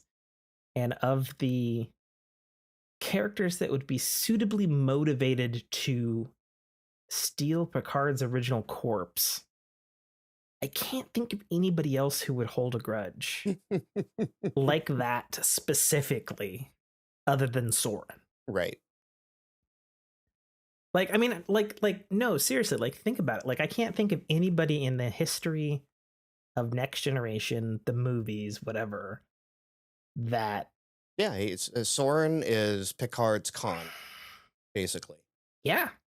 Yeah, for sure. I mean, the thing is, like, you know, I know a lot of people shit on Star Trek Generations. I think it's a great movie, personally.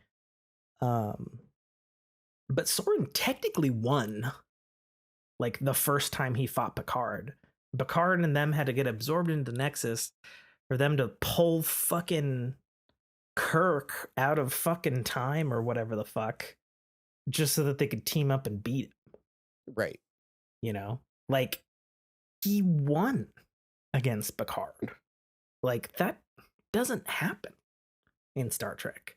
Like, the only other closest thing you could compare that to would be Khan of Star Trek 2 and Star Trek Into Darkness, like, who like won against the hero in Star Trek, at any rate, within canon that I could think of. You know? Because, like, I really, really don't want it to be like, oh, it's the Borg. Right. That would be dumb, lame as hell, given the resolution of season 2. And the fact that, like, the Borg has already been thoroughly established in the Picard series as being, like, put on its back foot after Voyager and all that sort of shit. It can't be Q, because Q got taken off the board, you know? So who's left? My bet is on the wild ass theory. Because, like, well, even if you look at the movies, it's like, okay, well, Borg Queen handled. Right.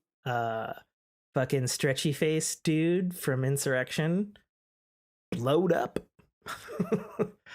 And then fucking his clone blowed up. So, like, but yeah, how they piece that together and actually make it his like, I don't know how that's gonna happen. We'll see, I guess. Enjoying it. It got back on track. Yeah. I felt, and I also felt that this episode gave me some answers I didn't have in the last episode that made me bitch about it. Because I feel episode 7 was actually the weakest of the series so far. And in retrospect, it's a little better now that episode 8 filled in some very crucial missing data. But pun. You could say they needed to fill in a lot of crucial lore before we did episode 7, so that we could operate, and they filled in that lore with missing data. Yes, in episode 8. Yes, thank you. I'll be here all night. Tip your waiters. Yep. Yeah, so there's Picard. You watching anything else? I'm still watching Mando. I thought this week's episode was very good. Yes, and also kind of saved the last one as well, because I think the last episode was also the weakest so far. I was like, what the fuck is going on in that episode? Right. In retrospect, I didn't know that the dude who was saving Grogu, the actor who was playing him, was the guy who played Jar Jar Binks. Right. I didn't know that until after the fact. So when you saw the credits roll, I know that name. Well, I didn't even think about it then. It was, I think, when I looked at, because I usually go on Reddit after to see what people say. It was after the episode. I was like, oh, yeah. Because up to that point, I was like, who the fuck is this budget Samuel L. Jackson? Exactly. Like, who the fuck is this guy? So, whatever. But yeah, no. This last week's episode, Mandalorian, is fucking fantastic. A lot of shit happened in that episode. Oh, yeah. It's a very full episode. Also, I can't imagine that the post-production on that particular episode alone wasn't insane. Like there was so much CGI in every fucking shot of that show, of that particular episode. And then how about fucking Jack Black's in Star Wars? Fucking Christopher Lloyd. Oh, Christopher Lloyd Went from the Man in the DeLorean to the Mandalorian. And oh gosh, who was the singer gal? Lizzo. And Lizzo are in Star Wars now. It's fucking wild. Lizzo is technically a Disney princess. God. You know, I'm okay with it. It's not even a goddamn. I'm okay with it. Go get him, Lizzo. But speaking of Jack Black, so just before this show started recording, my wife got home early, so we decided to go catch a movie. And I have actually just seen, as of like an hour and 45 minutes ago, the Super Mario Brothers movie. So you've seen it now? I have seen it now. Okay. I have not. I don't. I'm not worried about spoilers because I've already heard from basically the general consensus is it doesn't matter because Mario's going to beat Bowser. Yeah. Surprise. You know, everyone I hear talk about it's the same thing it's a fun movie. As being like the Sonic the Hedgehog movie. Oh my God, Robotnik wins at the end. No, he doesn't. Sonic wins. You guys are dumb. Man, so I gotta say, having seen the full film, the cast is pretty fucking perfect. Okay. Like I had my reservation. Like I don't hate Chris Pratt or anything like that. I actually like Chris Pratt a lot. Mm-hmm. You know, but in trailers, it's like, I don't know how he's gonna do with Mario. And you can just put those to bed. Mm-hmm. Like 10 minutes into the film, I was like, no, this is good. This is good. He walks a fine line the whole movie between being Mario enough and then like the kind of like everyman that he's supposed to be in the film. Right. You know, Charlie Day, I've said from the get-go, is perfect casting as Luigi. He fucking knocked it out of the park. Me and my wife Jessica were unexpectedly looking at each other after the film. They were like, how great was Seth Rogen as Donkey Kong? That is not something I expected to say. You know, and small spoiler alert, yes, he does do his Seth Rogen. Of course he does. But it works as Donkey Kong. Like it works, okay? It just does, you know?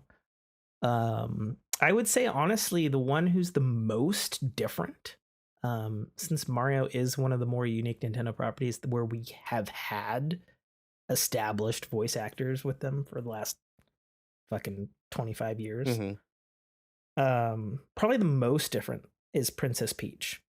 Okay. Because she doesn't have a high voice at all. And I heard she didn't skip leg day either. Yeah, that shit was blown out of proportion. I've fucking seen all this shit on thing, been like, oh, fucking, they turned her into fucking woke SJ Warrior. And I was like, not really. No. She seemed pretty much like Princess Peach to me. And I would argue the sexiest version of Princess Peach we've had to date, hands down. Yeah, no. I think the thing that I respect about the Mario movie is I can fully tell, being the long, 35-year-old fucking gamer fan that I am, that they actively looked at every fucking single video game movie and like knowingly cherry picked like what worked and what didn't work from other adaptations. Okay. It's really strange to say, but there's a pretty significant amount of the original John Hopkins, John Leguizamo live action Super Mario Brothers Bob live action Hoskins? 80s movie. Yeah. Who did I say? John Hopkins. Not that one. Bob Hoskins. Bob Hoskins. Yes. Whatever. There's a surprising amount of that specific film that is in the Super Mario Brothers movie. Like they're like, the movie itself is fully aware that that movie occurred. Right. But it's also super aware of, I would argue strongly, what really worked in the Sonic movie, actually. And they were just really, really conscious of, like, avoiding the things where other video game adaptations have failed or fell on their face. I do think it stepped up the video game movie adaptation in a couple of areas. I think number one, it is a CGI animated film. Mm-hmm. So I think from that particular perspective, and I think they've been working on this film for like 7 years or something fucking crazy. From that particular perspective, you can kind of feel the polish that has gone into each and every single scene and animation, and every bit of minute or runtime in the film is used wisely. It doesn't overstay its welcome. It's an hour and 32-minute film, not particularly long. There's no point where I was like, oh my god, get to the fucking point or whatever. I was pretty much smiling pretty much the entire freaking film. It's pretty fucking funny. I expected it to be kind of funny, given that it is being done by Illumination Studios, who did Despicable Me, right, Secret Life of Pets, and all that sort of stuff. And there's certainly a lot in the animation that is, cute and funny and that sort of thing. There's a lot of like little things and like background characters that are funny. I remember a scene towards the end of the movie where there was one of the little Koopa troopers of Bowser's minions, and like somebody like drops their coins, and like the Koopa troopers are like guarding a prisoner, and they kind of like look at the coin, and they're like kind of trying to take the coin underneath their shoe to hide it from people. They're just like trying to steal the money, basically. Very Minions-esque. Yeah, their particular type of animation, I think, fits extremely well with the vibrant art style of the Mario universe. Another thing where I think they kind of leveled up over their competition was, which was and still is a gripe that I have about the Sonic movies, is judicious use of the actual fucking Mario Brothers, like all of their different songs over the years. Okay. I know the composers on this was a particular dream team with the original, sort of the John Williams of Nintendo, Koji Kondo, teaming with famous Hollywood composer Brian Tyler, and they did a beautiful thing of, there'd be like Mario stuff, but being played very lightly by the orchestras and stuff in scenes and stuff, so that it felt very movie or Hollywood like. Right. But you, like, as me, I was like, oh, that's from this level. Oh, that's from this. That's from this. That's from this game. That's from this. That's from that. And it's through the whole film. Nice. But because it's arranged in a movie format, it fits it perfectly in a way that the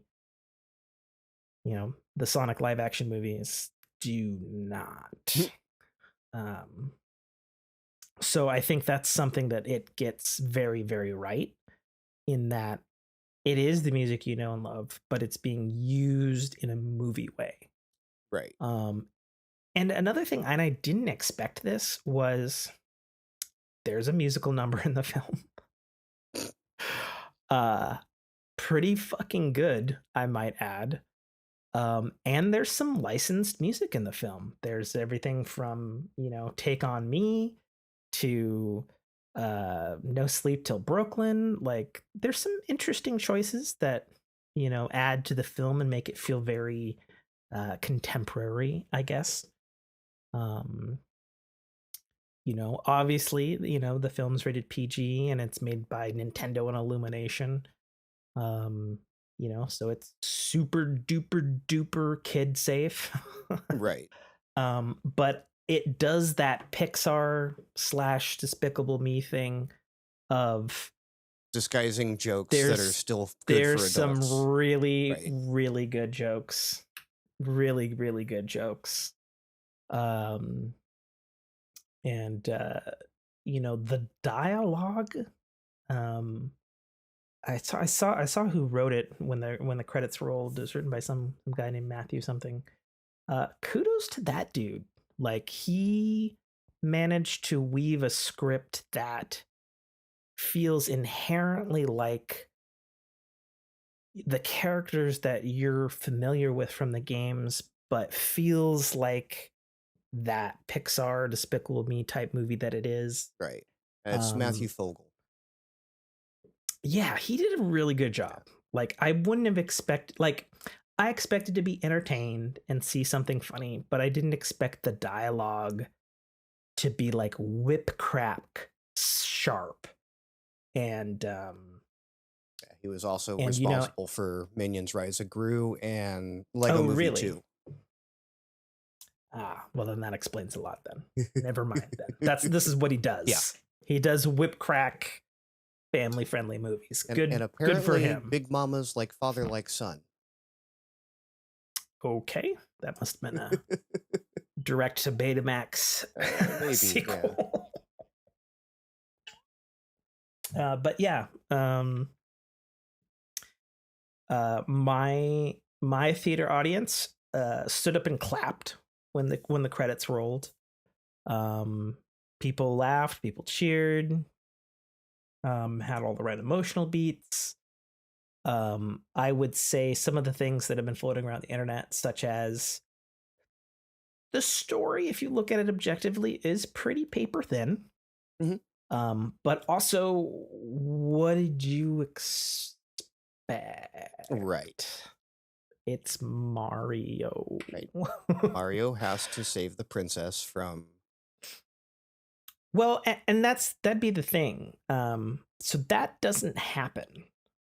The movie's whole conceit is centered around Mario teaming with the princess because he needs to save Luigi. Okay. So that is the entire premise of the film. So I would say, yeah, the plot is objectively paper thin, but it also doesn't matter. Right. Because the contents that there is super enjoyable. I would say that there's a lot more Donkey Kong stuff than I expected. I mean, historically, it technically makes a ton of sense, since technically Donkey Kong came first. A lot of people forget that historically. So having a pretty good amount of Seth Rogen's Donkey Kong in theirs is pretty cool. And then obviously the thing that a lot of people have said in all the reviews, Jack Black's Bowser definitely fucking steals the show. Like, not just because, okay, yeah, it's Jack Black. We know he's funny. We know he can do animation and stuff. He's done a fuck ton of it. You know, he loves video games. You know, he's a real gamer. You know, he's one of the people, so to speak. But I think the fact that it's probably one of his best performances because he's not doing Jack Black. Right. Like, he's doing this like really deep, and I've seen some interviews where he's like, yeah, I was basically just doing my version of Darth Vader as best as I could, you know, because he's the bad guy. Like, he wants to burn everything down and kill all the people. Right. Steal the princess. You know, he's not a good guy, you know. And yeah, his performance is just really good, you know. And some of the fucking lines that they give him are fucking just killer hilarious. Like, I mean, I expected it to be kind of funny since it is Jack Black, but like the lines that are given are so good for Bowser as a character, which is weird to say because it's such a funny thing to like be talking about this in terms of like emotion and story and stuff, given that Mario doesn't really have that. Whereas, you know, if you were to compare that again to like Sonic, like Sonic has had more of a history of having some pretty fucking elaborate plots and they've done a lot more in their video game space and then even their movie than I would say Mario. But the thing that the Mario movie does is that it is enjoyable from start to finish.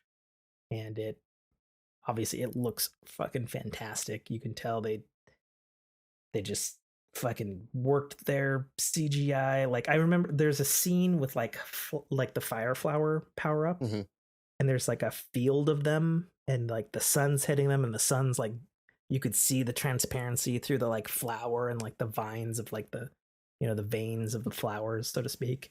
And it's just like they didn't need to go that hard with the CGI, but God bless them, right? You know. So yeah, it was a really good time, and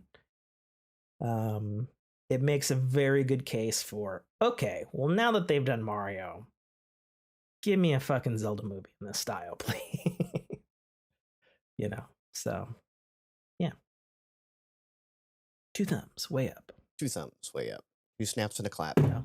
And this is coming from a Sonic fan who I know we're not filming, but I'm wearing a Nintendo shirt right now. But I wore my Sonic the Hedgehog socks to the theater because I could never portray the blue blur.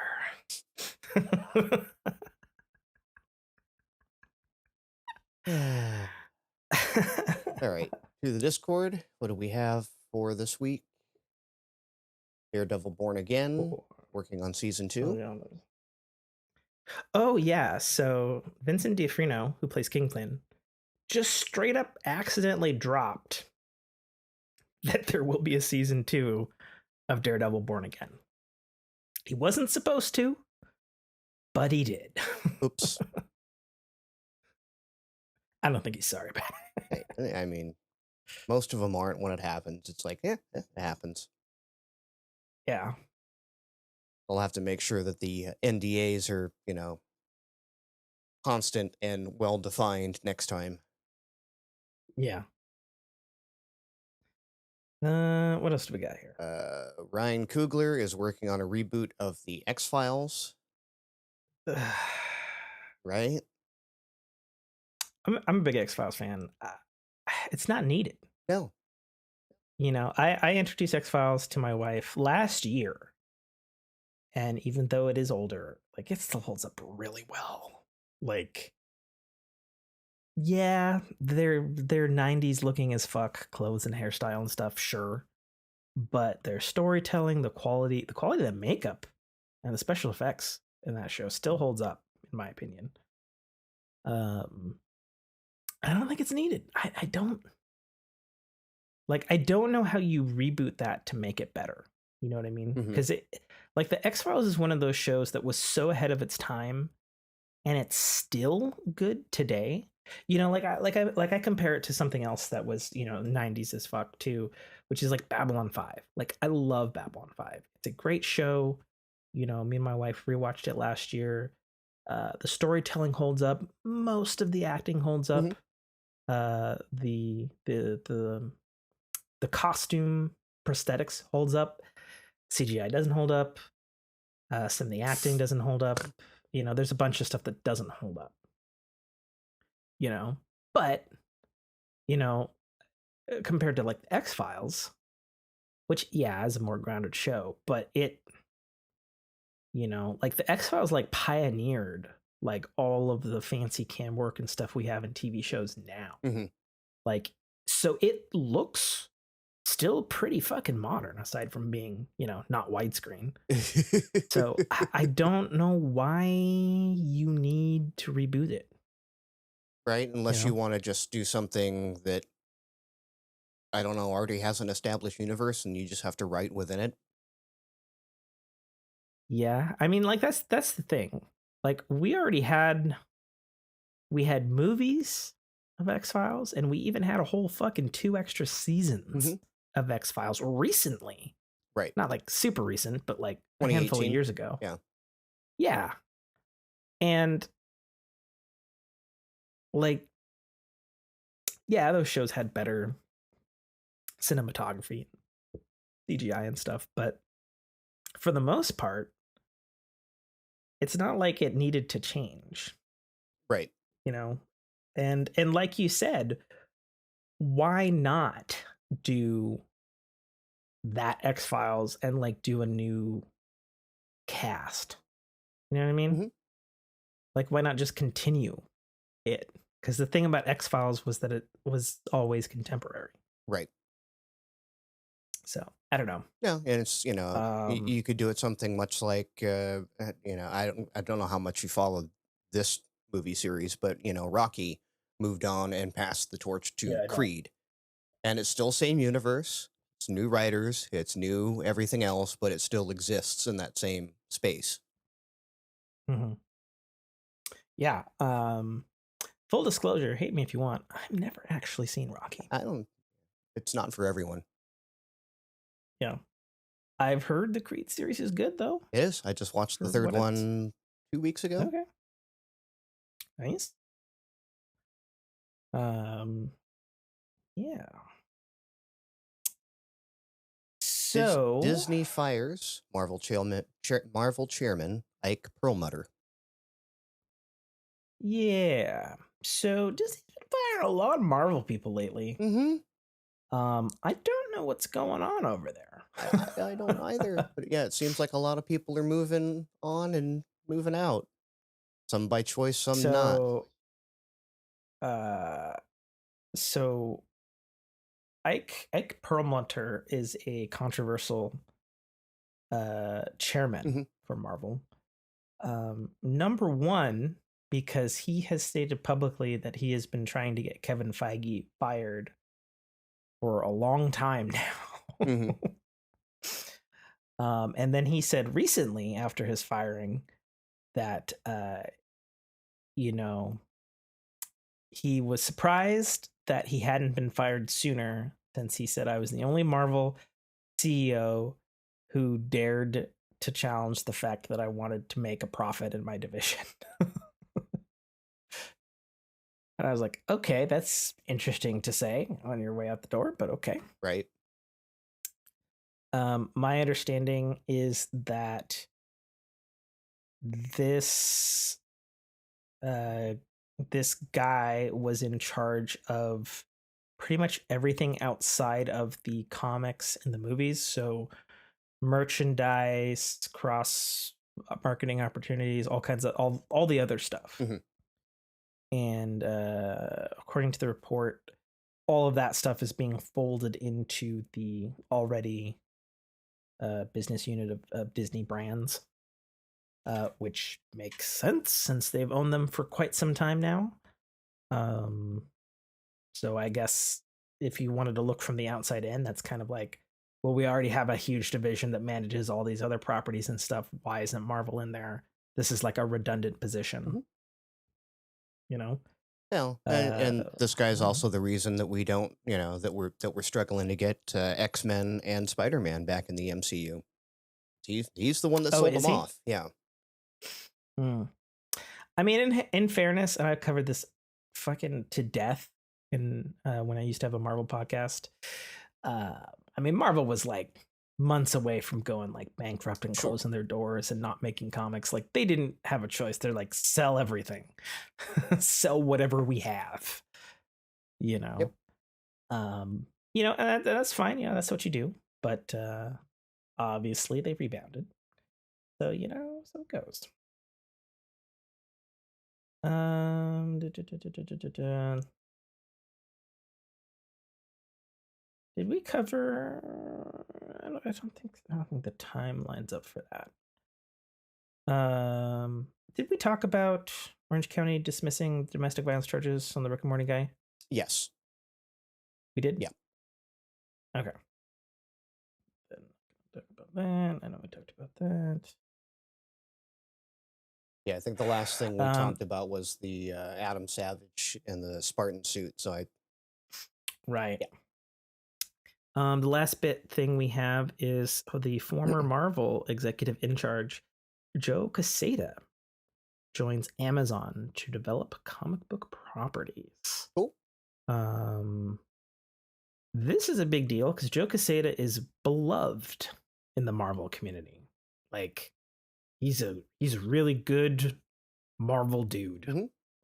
Long history there. So the fact that they have someone like him who has, to my knowledge, actually, when did he not?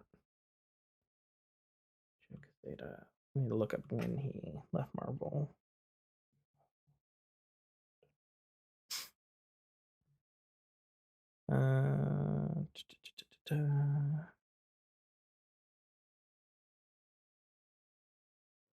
Became editor-in-chief in '98. Mm-hmm. As part of the Marvel Knights initiative, which, for those who don't And then remember, that was when his position shifted to executive vice president and creative director in 2019, and he left in 2022. Yeah. The long and short of that is Joe Quesada has had his hands on everything that's awesome about Marvel since 1998. So the fact that Amazon's now got that, and Amazon has money and comic books up the wazoo, with Comixology, because a lot of people forget that they own them. Yeah, he would be the guy. He would be the guy who would know how to play that field like a fiddle. Yep, for sure. You know, and I think another way to put it is, he's not just like, oh, he's an executive and stuff. It's like, no, he wrote a lot of comics. He oversaw executive editing on hundreds and hundreds of comics. He's helped, he's been executive producers on all the Marvel films. Like, he's like the real deal. And like I said, he's beloved. By all accounts, he's a fucking super cool, good comic loving dude. So that's a pretty good get. All right, what do we got? A little bit of life, a little bit of tech, and close it out. You pick, life or tech? Well, I don't have a whole lot of life left in me, so let's do tech. That's as morbid as a character in the new Super Mario Brothers movie. Yeah, tech. Let's see. Apple acquires Wave 1 startup. I think, yeah, that's where we'd start. That'll. Where? Oh, Wave 1. Yes. Oh, so this makes total sense. So Wave 1 startup is doing AI algorithms for video compression. This makes sense because Apple was actually one of the first companies, believe it or not, to do advanced hardware encoding and decoding for video. That's why they're so damn good at it. Yep. They had a card called Afterburner in their Mac Pro line long before they started slapping a miniature version of that in the A series chip. So they have long had their eye on this particular prize. So it makes total sense that they're like, hey, these guys got some cool tech. Yep. We have tech that works with that tech. Yep. Let's tech together. Yeah. So in things that they do very well, yay. In things that they do very badly, the Apple blood glucose monitoring tech. So I wouldn't say that they do it badly. Every fucking company is working on this. Apple acquired a company about 4 years ago in the UK. Yeah. That had some very patented devices that Apple wanted, and then they got. The long and short is we're looking at 3 to 7 years away for the technology to mature for a non-needle prick, non-invasive blood glucose monitoring system. And most of it's revolving around the optical tech. It seems that higher melanin individuals and tattoos where the sensor read just give you absolutely inaccurate readings. Yeah, and that makes sense. Yeah. A lot of the monitors, even on Samsung watches and stuff, they're based off of shooting different forms of infrared light or into your skin in our case. to then bounce off of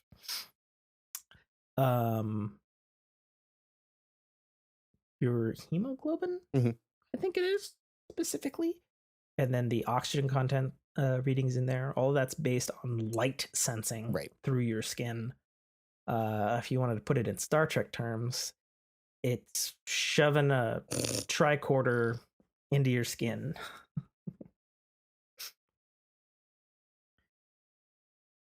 Give me a second, my lights. Yep. There we go. But yeah, so it's, you know, they've made lots of leaps and bounds in that front, but there's just a couple of big hurdles that need to be overcome. So it's not going to be as quick to develop as we thought they would be.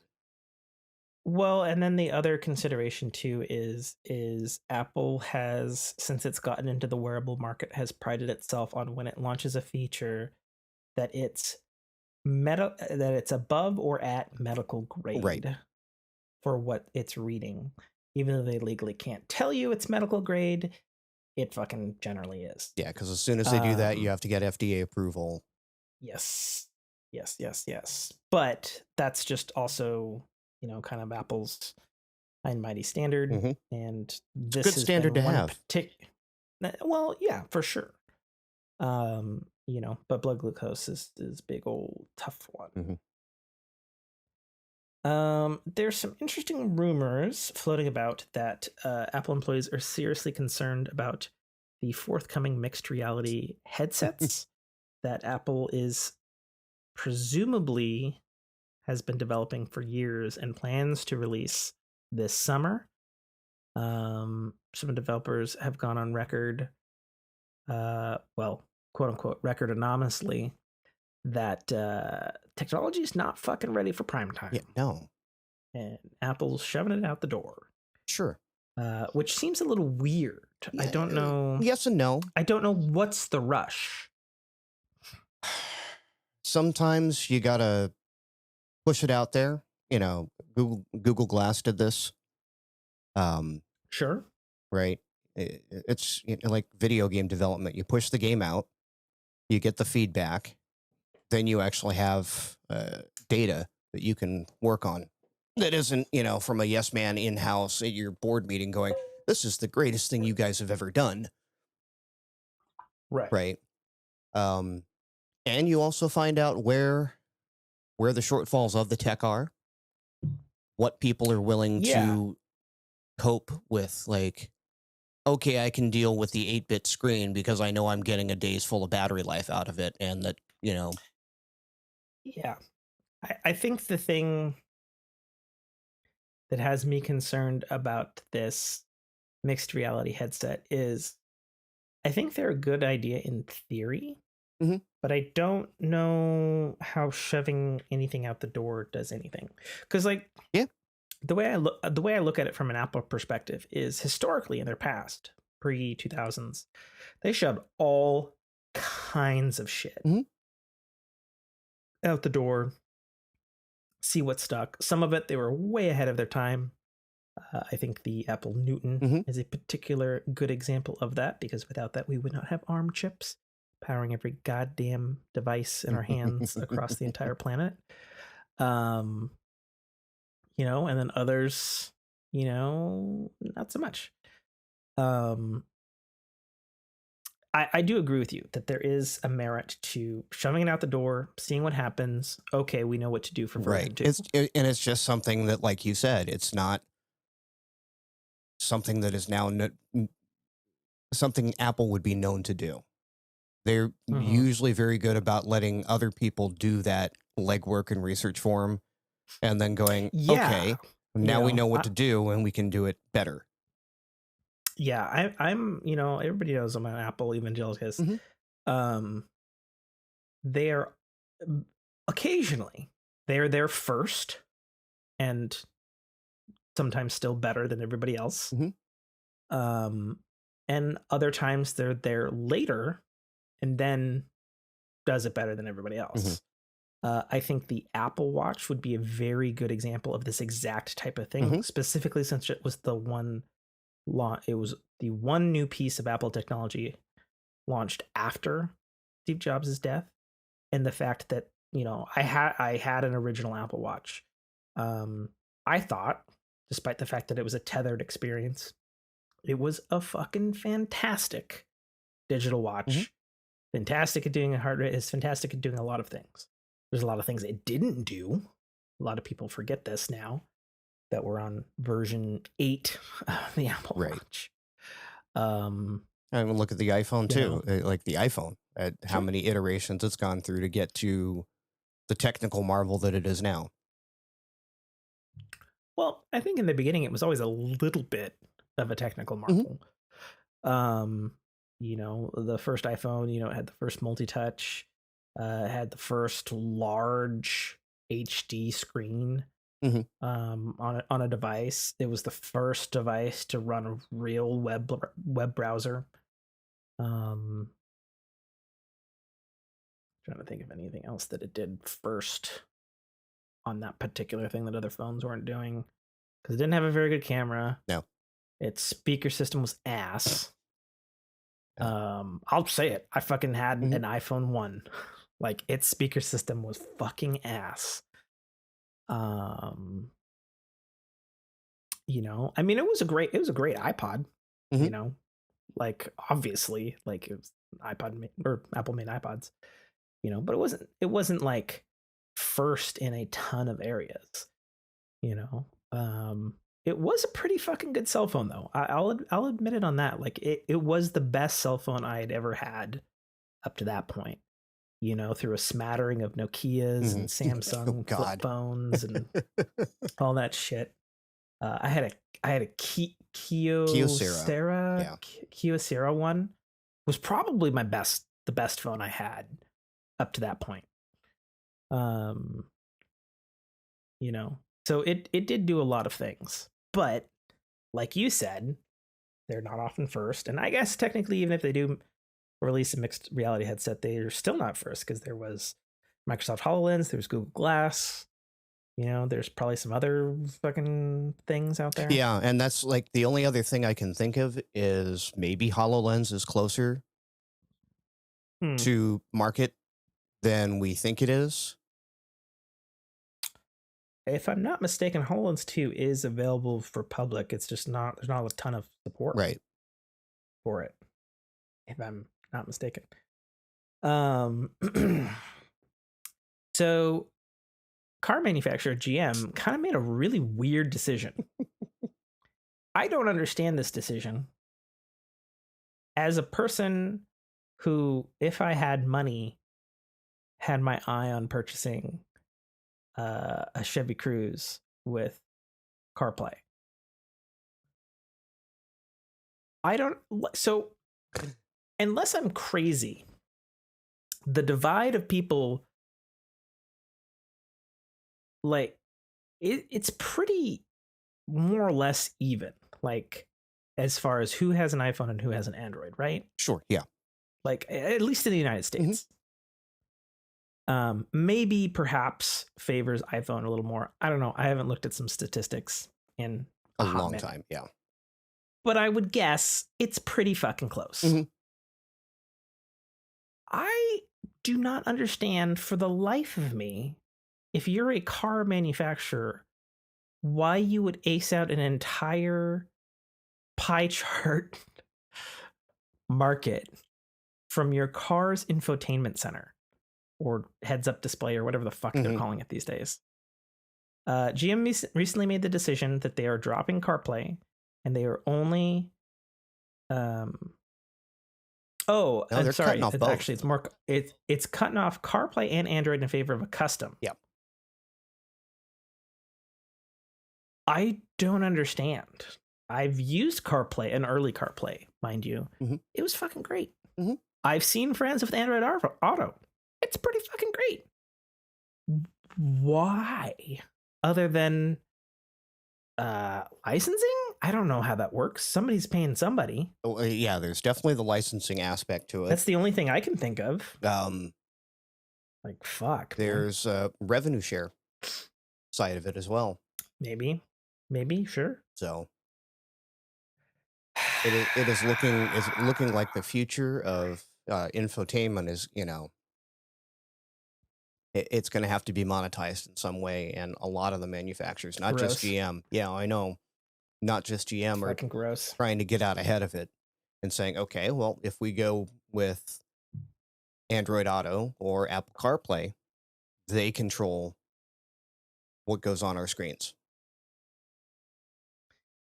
Yeah, I mean, that's true, but right? Like, let them have it. Like, I don't, if I'm a car manufacturer, it's like, you mean this is one less thing I have to develop, support, and, yeah. So unless I'm wrong, I've actually not looked into, despite how I normally do on things, I haven't looked too far into the tech side on how CarPlay and Android Auto work. My loose understanding is when you plug it in physically to the car, your Android or your iPhone is basically acting as the CPU, and it's running the display straight up. The display is like a third-party display, and it has like touch controls, basically. Yeah, if your display has that's my understanding. Like, there's not like, there's not like a fucking iPhone chip behind the display or an Android Samsung Exynos or something behind. It's just a fucking, it's a paired display is what it is. So I'm just like, I can't. It infuriates me because I generally like GMs as vehicles. So let it be known, folks, you're getting a new GM, probably the 2024 models. Good fucking luck with that. Yeah, and it, like, part of the link you shared was a Verge article. They do a pod as well on that, and they were talking about this, and it does crack me up. The thing is, cars are becoming feature phones. It's an entertainment device with a car wrapped around it, and the idea behind self-driving tech is getting to the point where you're going to have something to do in your car while it's driving you. Right, and look no further than the fact that there are games in Teslas. They are a full-featured gaming rig, but also what was it? It was Sony and Hyundai. Was it Honda? Sony and Honda with the PlayStation car that's coming. Yeah. We talked about it. It would make sense if it was Honda.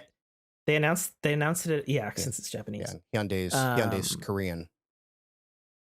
South Korean. Right, because they're the same as Kia. Yes. Yeah. Yep. You got it. But yeah, no, they announced that this CES, and is gonna have a PS5 and the fucking thing, and Sony's also doing the self-driving tech or some shit for it. And it's like, I think that is the nail on the head. You hit it right there. If cars are gonna be driving, you gotta have some shit to do in your car. Right. And they want to control that. If it's not, yeah. And the only way to do that, I guess, would be to take away Android and CarPlay or Android Auto and CarPlay, and make they're gonna turn into whatever that fucking fat touchscreen pay for 2 seconds of games that you get at a fucking Applebee's. That's what they're gonna turn this shit into. Yeah. With a little fucking charge card. It's fucking dumb. It's fucking dumb. It is. And you know what most of us are going to do? They're going to probably put on Netflix on their little car thing and then sit there with our phone, our iPhone or our Android phone in our lap, and buy all of our shit on it that way. Like, I don't think it's the market they expect it is, but it's an avenue. So they're exploring it. I could see, based on some research, them being like, this is what we need to do. Yeah. It's fucking silly. last 2 bits of tech. So I ran across this really cool thing. I think this is amazing. I want one. Mm-hmm. It's in Kickstarter right now. It's called a Flux keyboard. It is the coolest fucking keyboard you will ever see. Apart from if somewhere in the future there's a fucking T1000 liquid metal fucking keyboard somewhere in the future. Like, assuming this thing works like it says it's going to, I have my it does. Yeah, I have my like misgivings on maglev switches. Yeah. So what this is, I have to kind of describe this here is. So imagine a keyboard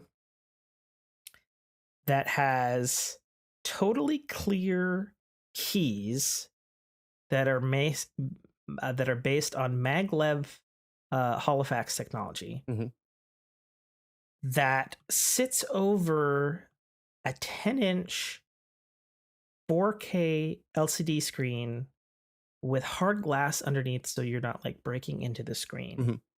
That's razor thin, and then has space at the top, not unlike the now defunct Touch Bar on the Apple MacBook Pros that are larger than that. They're 1 inch, 2 inch, something like that. And you can put like these little adjustment cubes in the top, right, and turn the top thing into custom purpose bars, from a sound control dial to where I got really geeked out to fucking volume fade nods and turn faders, right,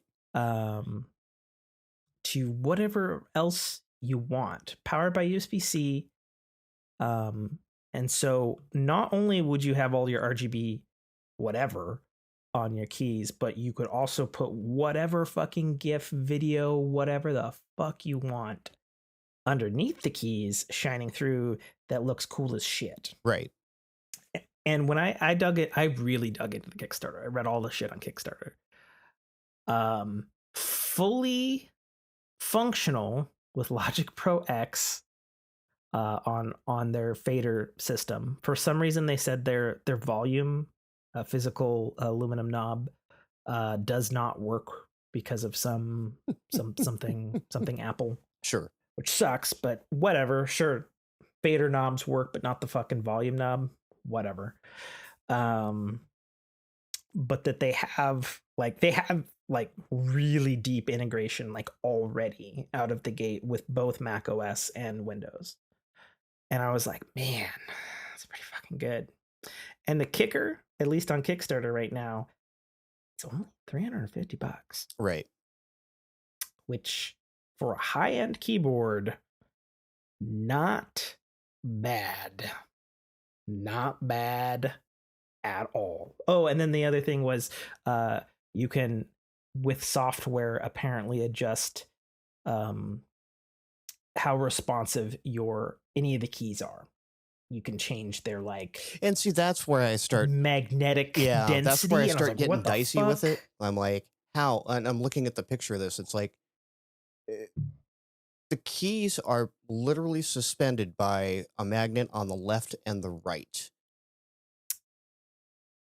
I don't know. Right. I don't see any wiring.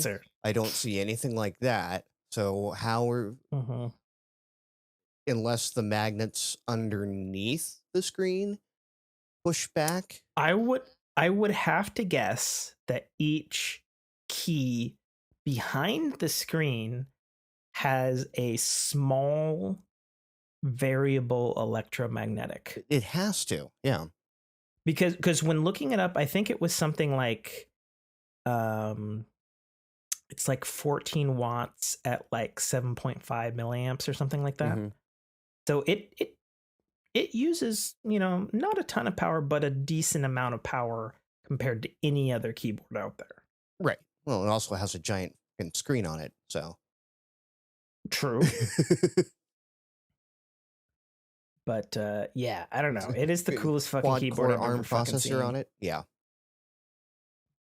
Yeah, because it has to power the display and run whatever custom fucking Yeah, I don't know. It's just cool as shit. Yeah. Check out the Flux keyboard. It's the coolest fucking thing I've ever fucking seen. As somebody who does actually like a physical keyboard. Mm-hmm. Yeah, like, and I look at that like that thing and I go, even if it doesn't have the fully adjustable actuation switches, it's still a damn good looking keyboard. Yeah, it's just fucking cool. God, the fucking yeah, it's so cool. I'm scrolling through the Kickstarter right now. Mm-hmm. Oh yeah, and then the other thing was, you just lift the keys out of the frame if you want to clean them. And I'm like, what? As somebody who has spent far too long cleaning a number of keyboards over the years, I was actually just cleaning my iPad 1 last night. I'm just like, what the fuck magic wizardry is this thing? Right. It's very magnetic. It's fucking wild. Yeah. They are planning to make it available in December of 2023. I tell you, like there's a handful of things I see on Kickstarter sometimes where I'm just like, backed. Right. If I had a spare $350 lying around, I'd be like, how many Kickstarters have you backed that actually came to fruition? Quite a few, but I tend to back the more bankable comic book ones. Okay. That have pretty low and comparatively bars. Mm-hmm. I've known some friends who've gotten really burned on like some really cool, like, oh, this cool piece of technology or whatever. And then it like takes like an additional 3 years to come out. And then like, okay, well, whatever. You know, Shenmue 3 video game famously was a Kickstarter that succeeded.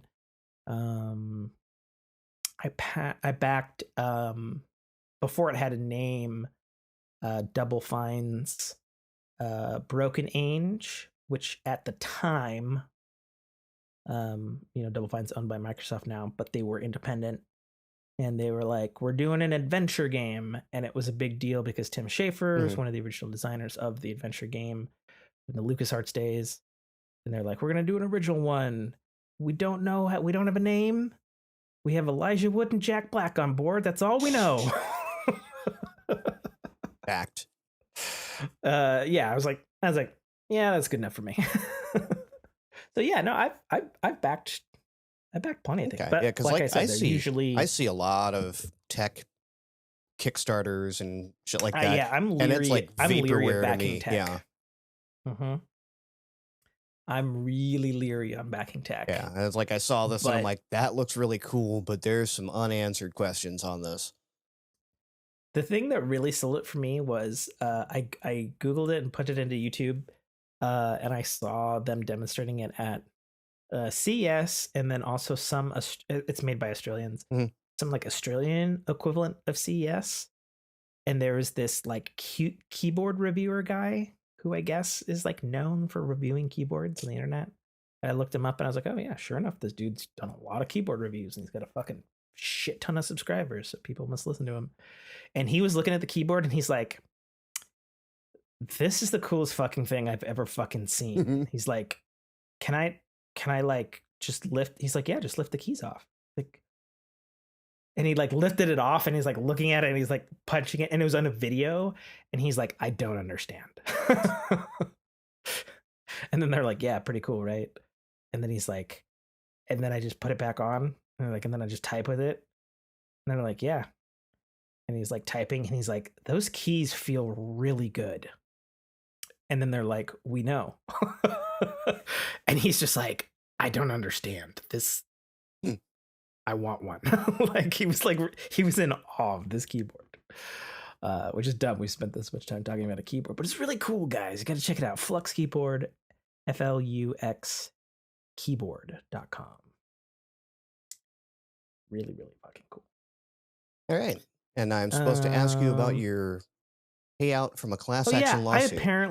I apparently won a lawsuit that I didn't know I was a part of. So the upside of class actions. I wrote this here. Yeah. So apparently the Maldonado v. Apple Inc. device replacement lawsuit. Maldonado. Yeah. Maldonado, yeah. This guy won against Apple Inc., which is pretty rare in itself. He's a Californian man, and he filed a suit specifically for. Oh, fuck it. I'm going to Google it because I'm going to butcher it. I should have put a link. I looked it up. I read it okay. a week ago. I just fucking don't want to talk out of my ass. Here we go. Replacement device lawsuit. So the case was made by this man if he purchased an AppleCare protection plan or AppleCare Plus for an iPad or iPhone, either directly or through the iPhone upgrade program, on or after July 20th, 2012, and received a remanufactured replacement, so fixed, refurbed, whatever, by Apple officially. His claim was that the device itself was subpar in comparison to the original device. Okay. Now, as someone who had an original iPhone 10 and used my AppleCare on that particular device no less than 6 times, which is more than any other Apple device I can fucking remember, except for maybe the original Apple Watch. Right. Which I've talked about at length about how its fucking photo sensor would sometimes burn the screen on fire because of a design flaw, and talked to an actual Apple engineer who told me straight up. I do concur with this man's lawsuit that sometimes the device that would return to you via an AppleCare repair would either be like something that had already been fixed like multiple times and it wasn't like fixed yet, but past some kind of good enough right kind of thing. Because the thing that I had screw up on my iPhone 10 was the Face ID would fuck up and like it would just like stop working sometimes. I had the seal on like the water, which is very important to me, someone who lives in the great state of Washington, would just like shit the bed and there'd be water in the screen. And it's like, no.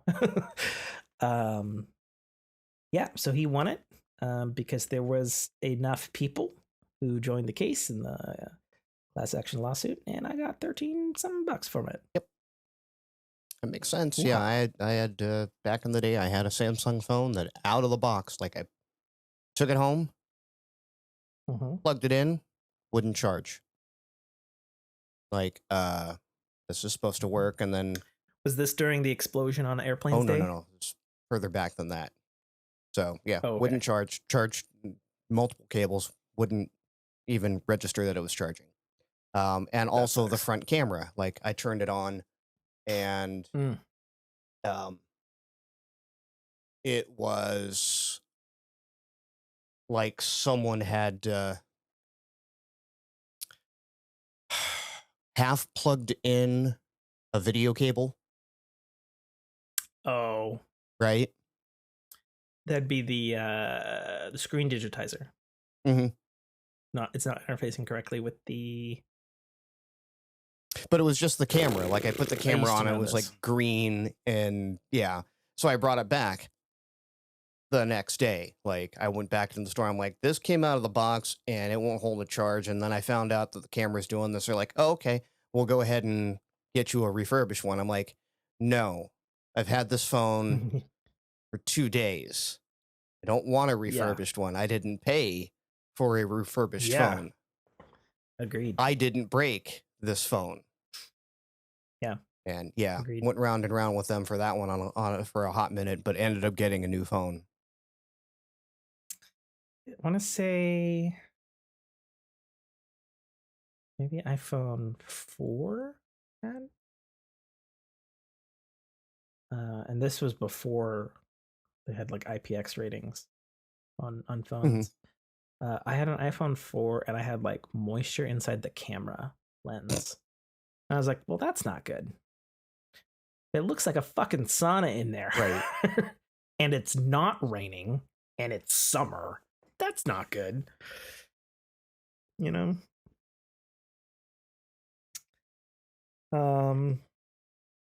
That's tech. I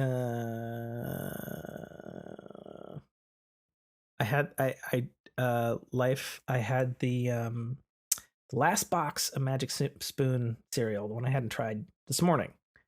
I was going to do it after the cast last time, but I didn't. Mm-hmm. I was, as I said before, the chocolate one was terrible. Fruity one was great. Peanut butter was great. I was skeptical of this one because it said frosted, and I was like, I don't know how good a healthy for you cereal frosted could be. Pleasantly surprised. I think it's my favorite one. Okay, so 3 out of 4 ain't bad. Yeah, 3 out of 4 ain't bad. Magic Spoon, okay. You don't suck. Just avoid the chocolate.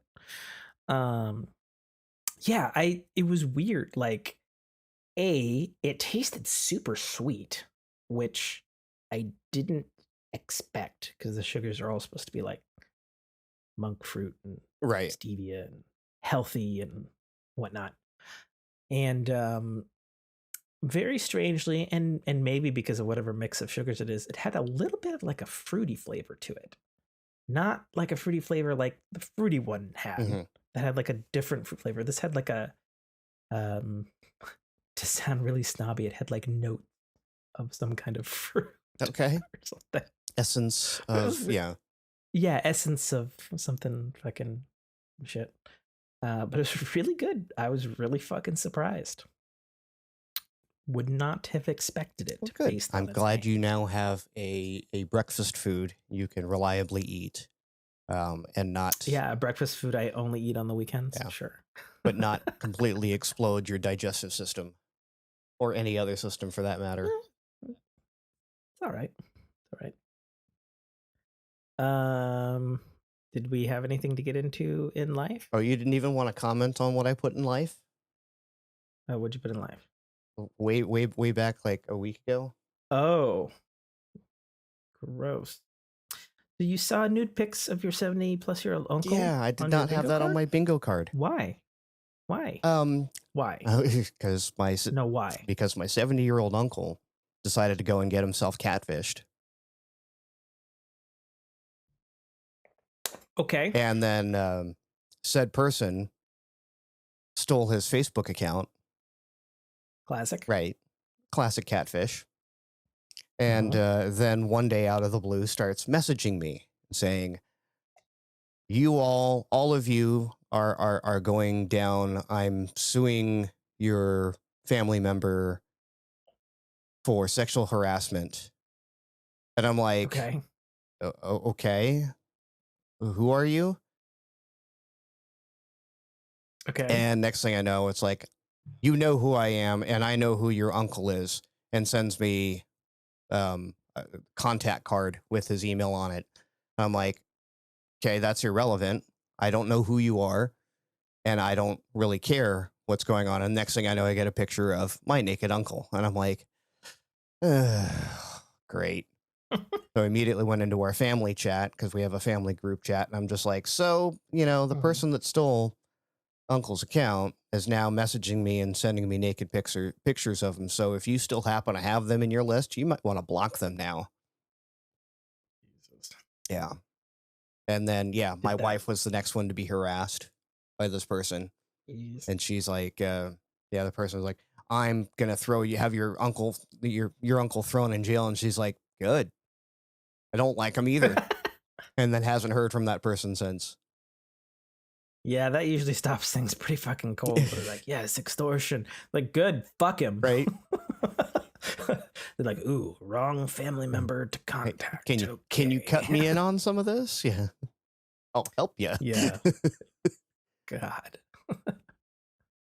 But yeah, that was the fun life thing that I had happen this week. And then, then my father decided and had to go make a new family chat group that the uncle wasn't in. So now I have 2 family chat groups, one with and one sans dirty Uncle Roger. I feel like there's a joke to be made there about specifically someone who's an uncle and Roger, but you know, I'm sure 8 seasons of Mad Men's got you covered. But yeah, other than that, last night, wife and I had date night. We finally got to go up to my sister's pub with my sister actually there. So sat and chatted with her for a bit and drank way too damn much, as you do when you're at a family function. Yeah, you did a tweet. Something about not drunk tweeting, yes. And yet there you were. This is why I'm not allowed to drunk tweet. It was a funny joke. Enough so that you retweeted it. Who was allowing you to drunk tweet? No one allows me to drunk tweet or disallows me to, but this is why I'm told I shouldn't. Oh, I see. Okay. So, yeah. Yeah, yesterday, I should say, today, I spent most of the day sleeping, and then got up and we had Passover dinner, which usually includes drinking a whole lot of wine. Yeah. Well, okay. I went to I kind of eased back on that tonight. Okay. There's not a ton I can get into without super specifics. There's some stuff going on with the wife of stuff and not like marital problems, but some other stuff. Gotcha. And then just for whatever reason, I was talking about it with Jessica the other day too. Like just the last 2 days, not today is fine. But like Friday and Thursday, just like super just down and Scroogey and whatever. My wife tried to tell me, I was like, oh, is it because the weather changed and we're finally having our April showers and it's just fucking raining all the fucking time and it's gloomy? And I'm like, no, it can't be that, because I fucking grew up here. This is normal. This is how it should be, and not that sun shit we had a week ago. You know? So, I don't know. It was super weird. And then there was a thing last Saturday. We have I was playing with my boys on Saturday. We're playing Siege, and we have somebody's younger brother in the group. And I've always kind of had like some kind of consternation with this particular individual. And the older or younger, or the little brother? The little brother. Oh, okay. You know, and he's been in the group for years, so it's like nothing new or whatever. And we tend to get on each other's nerves. At least on games. Like, I think he's a fine person and he's not like horrible or whatever.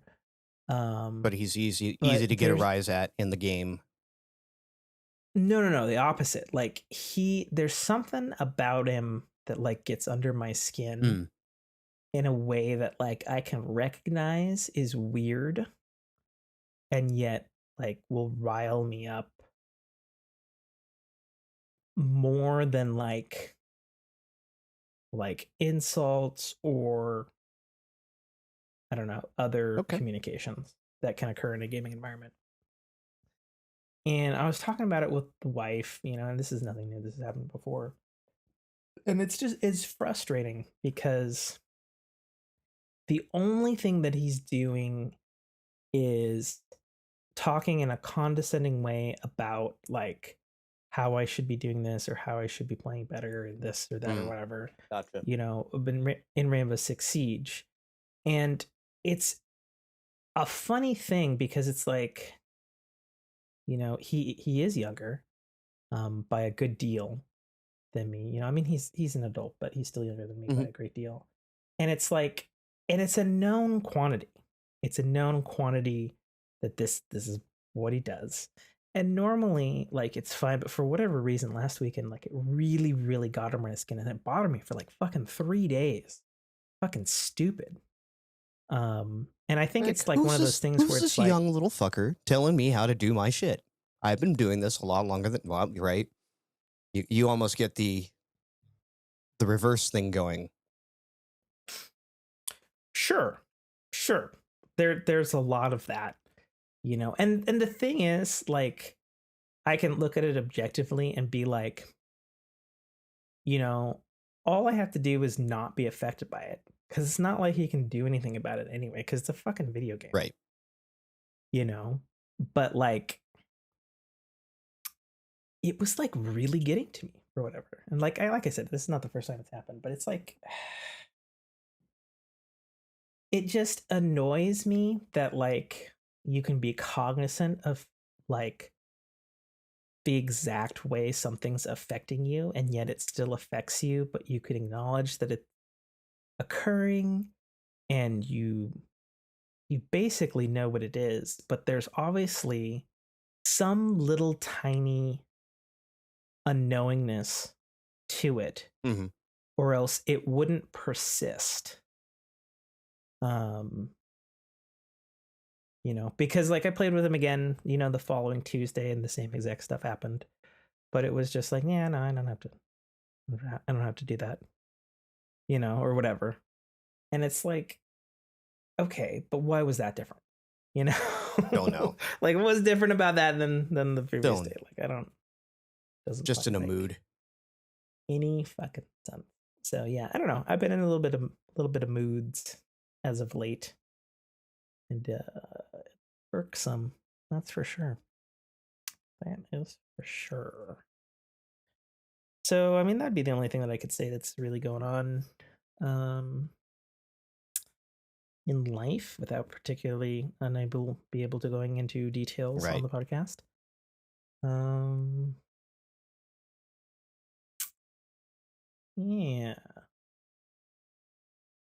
Yeah, no, that's it. Okay. I guess that's the end of episode 150. 150, as they say in California. Because we don't say that here. We really don't. Really? Yeah. That's what I'm told by all Californians. No. 350, not 150. 350? 350. Oh. It specifically has to be a 3. Okay. Well, on that note, this has been the 150th episode of the Forking Year podcast. As it says in super, super tiny text, other inside baseball you might not know about the logo on the Forking Year podcast. It says in really, really tiny text in the bottom, like south-centered of the thing, it says, always an orgy of bullshit. It's been there. It's been there for years. A lot of people probably can't see it because depending on the service, it fucking really downsizes the image on your player I never of knew choice. it was there. But it's there. It's there. It's 100% there. Any of that high res image that I sent you for the Twitch and stuff, it's there. Yeah. Yep. It is there. Yep. I'm Tim K. Trotter signing off. Till next time. See you in 2 weeks. Get forked. Thank you for listening to a Dynamic Works production podcast. You can find our podcast at www.dynamicworksproductions.com. Feel free to email us at dynamicworks@mac.com.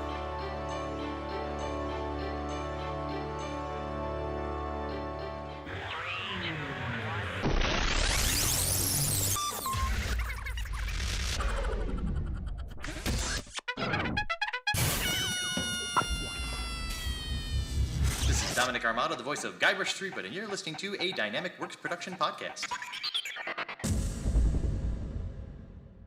The Citadel, Arrival, is the first installment in a series of epic science fiction short stories reminiscent of the Pulp Fiction style. It's a fast-paced story that will take you through twists and turns that you will not expect, until they are thrust upon you with all the force, excitement, and chaos of a plasma cannon blast. The story follows Katarl, a nobody cog in the working wheels of a futuristic society run completely by Megacorp, a corporation that carefully runs and manages the lives of the people living under its sphere of power. On one of Katarl's few and far between days off from work, an outing he had hoped would be fun and relaxing turns into an explosive adventure that drags him kicking and screaming into situations and challenges that will make him question every aspect of his life. Watch this colorful tapestry unfurl as Katarl and his newfound allies find their way through this classic, yet oddly surprising tale of good and evil, where nothing is quite what it appears to be. That's The Citadel, Arrival by author Tim K.A. Trotter, available right now on Amazon Kindle Store and iTunes iBookstore for only $2.99.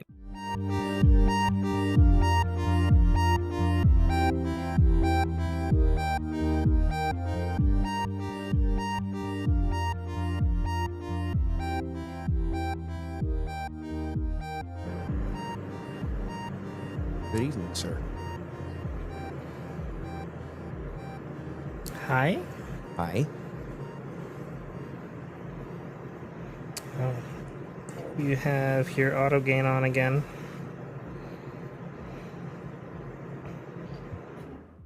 I don't have auto gain. Well, something. You keep saying this. I don't have it. It doesn't exist. Unless it's built into Skype for some reason. It's a toggle on Skype. But check these hard drives. Checking.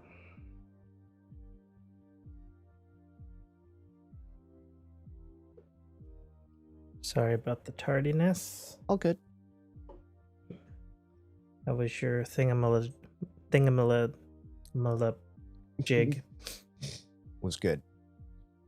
Yeah. Yeah. Oh, then I need Okay. mini fridge, fans, hard drives. Okay.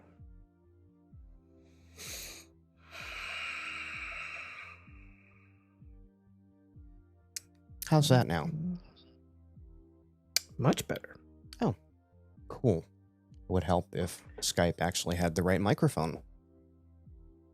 If it makes you feel any better, I booted it up and I thought, oh, I'll check it before I call. And it was routed through the camera mic. And I was like, no. That's exactly what it was doing this, for me. This mic does not ever get unplugged. Right? It stays in this USB port forevermore. And it's, it's not like it picked the other one. It just picked the default, and Windows decided what the new default was. Classic. Because, of course, it did.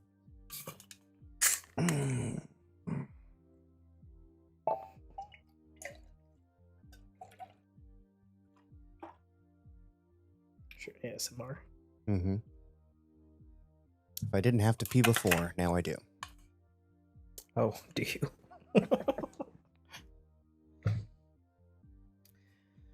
All right, shall we get into it? Give me a sec. Let me go get something to drink. Okay.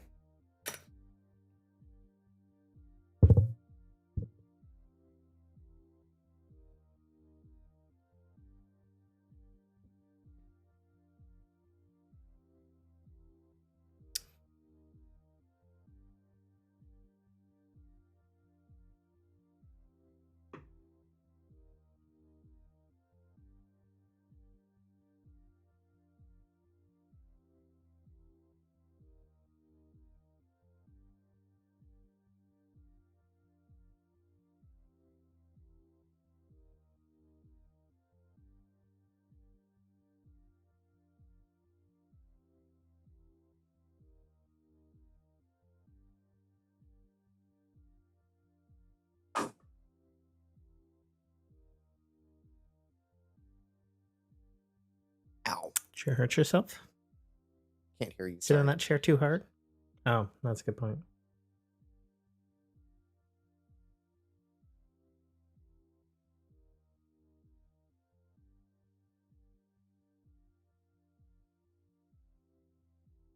Did you hurt yourself? Yeah, just, stepped on a Lego. Oh, I thought you like sat on the chair too quickly or something. Nope. Fell in the chair because I stepped on a Lego. So it goes. All right. Ready to bang out a show? Tired? Exhausted. Not get good sleep? Yeah. Or work? No, I got too much sleep. Oh. That's like a whole other category of horse shit, getting older, exhaustion. Like, yes, I caught up on sleep. Check on me in like another day. Right. And I'll be back. Yep. So stupid. Yep. Absolutely stupid. That happened to me twice this week. So, of course, the cat wants to fucking go.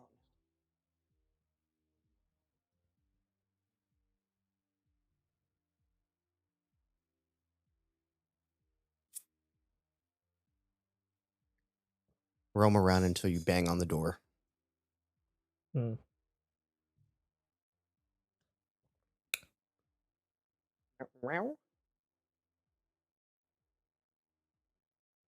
Oh, let's do this. All right. In 3, 2, 1. Cut in. The fucking stop button. Recorder off.